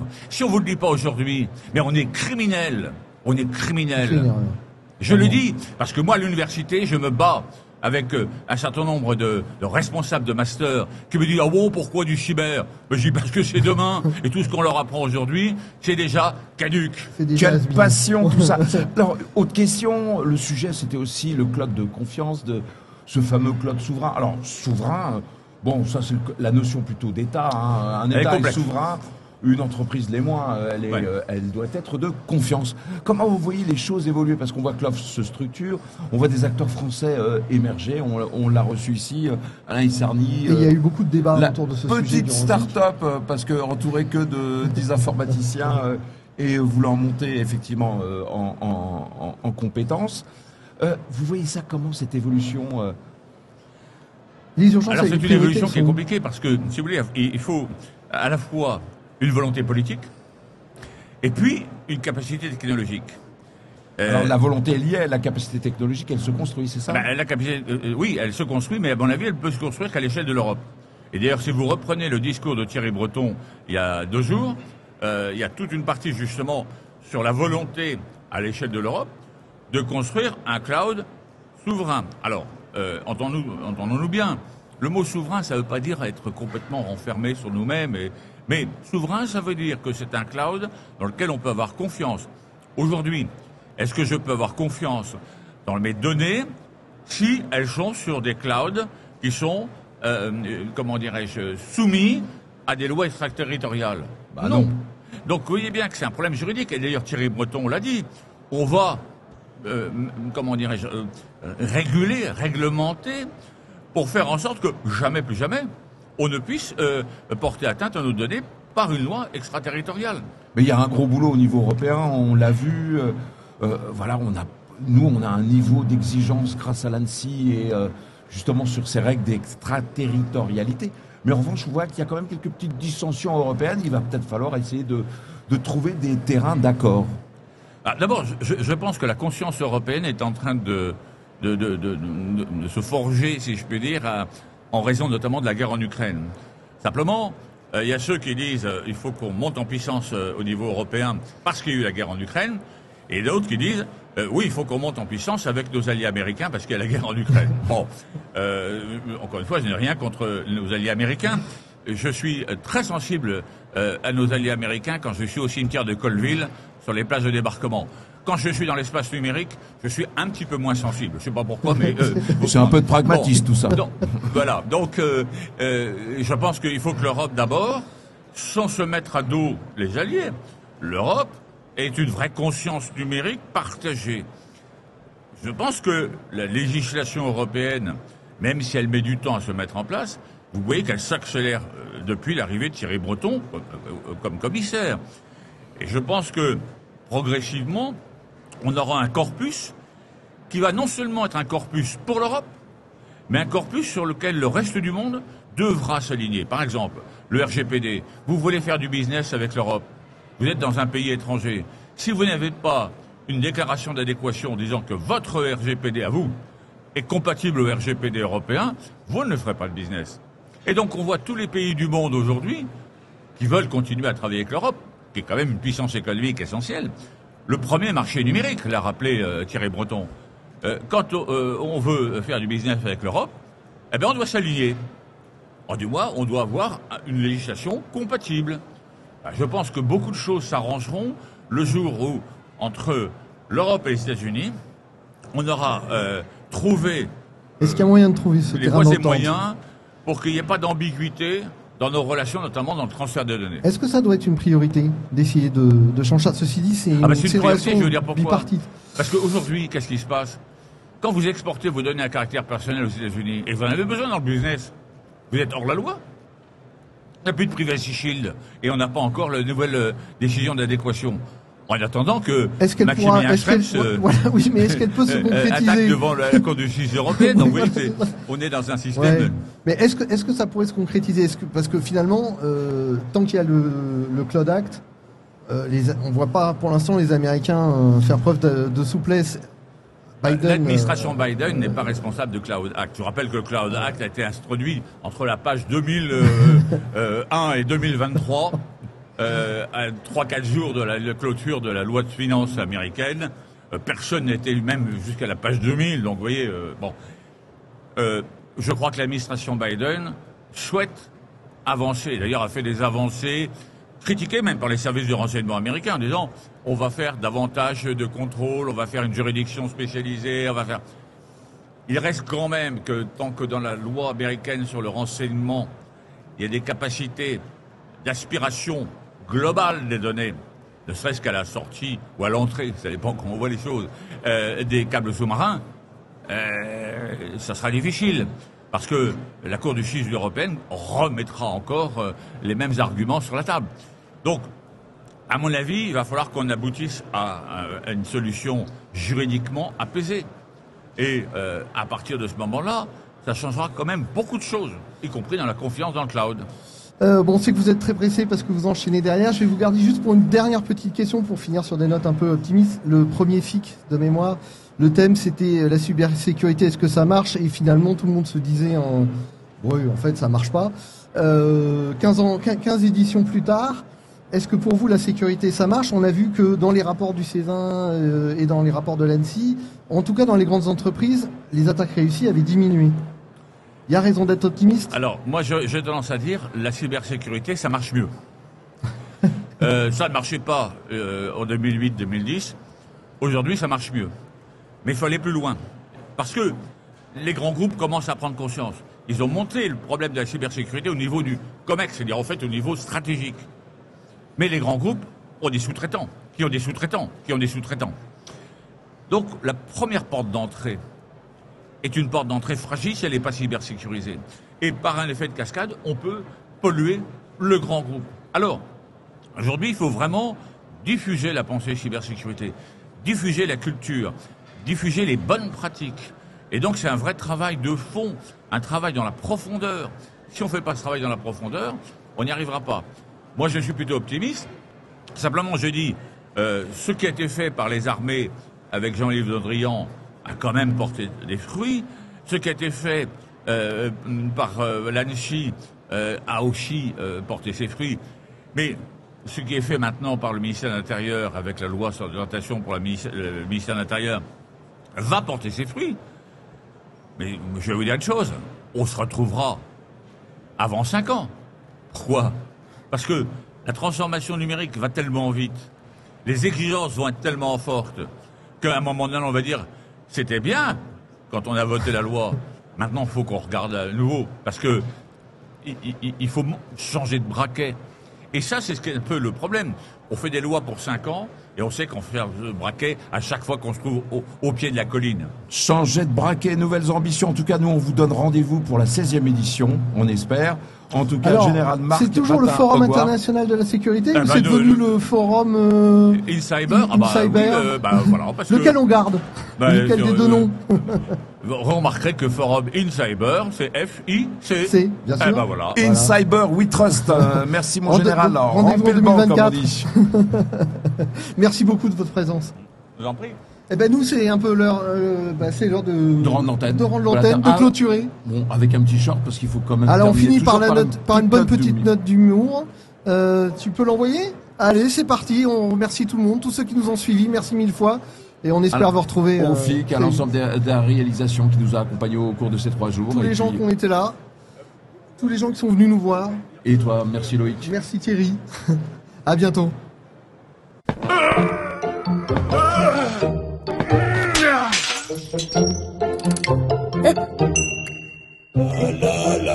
La voix, est-ce que tu sais ce que c'est un jumeau numérique? Tiens, t'as enfin remarqué mon lien de parenté avec Cortana? Pas du tout, mais je suis ravi de l'apprendre. Le jumeau numérique, c'est une solution qui permet de produire un double virtuel d'un objet physique. J'explique. Par exemple, grâce à cette technologie, il est tout à fait possible de construire une version modélisée d'un immeuble, d'une usine ou d'un moteur d'avion. Bah, à quoi ça sert? C'est simple, on peut construire virtuellement un nouvel actif et voir comment il se comporte. En clair, au lieu de déployer directement une nouvelle chaîne de production et de se rendre compte 6 mois plus tard que les opérateurs perdent du temps, cela permet de tester au préalable. Bon, en gros, on économise du temps, des boulons et de l'oseille. Bah, l'argent, toujours l'argent. Détrompe-toi la voix, détrompe-toi, les jumeaux numériques peuvent avoir un usage beaucoup plus noble. Déjà, dans certains cas, grâce à eux, on réalise des économies d'énergie, en étudiant tout simplement les dépenses d'énergie inutiles. Chez Renault, on s'est rendu compte que des machines tournaient 24 heures sur 24, mais que c'était pas du tout nécessaire. Grâce aux jumeaux numériques, cette dépense d'énergie inutile a pu être supprimée. Mais les jumeaux numériques pourraient permettre d'aller encore plus loin en matière d'écologie. Ah ouais? Et comment on fait ça? Nvidia, bien connu des gamers, qui ont les moyens de se payer une bonne carte graphique, a lancé un projet de jumeaux numériques de la Terre. Son objectif? Étudier le dérèglement climatique. L'idée est de s'appuyer sur le superordinateur à 100 millions de dollars du fabricant de composants américain. Et en Europe, on tire le banc de touche ou quoi? Alors on s'entraîne pour devenir titulaire. Un projet porté par Bruxelles vise à produire un double virtuel de notre planète entièrement paramétrable et en open source. Cette terre virtuelle donnerait la possibilité de suivre les phénomènes naturels et de les anticiper. Les données doivent par la suite être accessibles aux scientifiques et au secteur privé. Et les données seraient stockées dans le cloud privé? Joker. Pour le projet européen, les choses iront étape par étape. 2 premiers jumeaux numériques qui reproduisent certaines parties de la planète doivent être lancés en 2023. Pareil chez Nvidia, dont les premières réalisations devraient apparaître dès l'année prochaine. Pour voir naître un jumeau numérique entier de la Terre qui reproduit toutes ces particularités du pet de vache à la montée des eaux, je pense qu'il faudra attendre encore un peu, mais pas trop j'espère, parce que du temps, en fait, il ne reste pas autant que ça. Moi je m'en fous, je suis éternel, Thomas.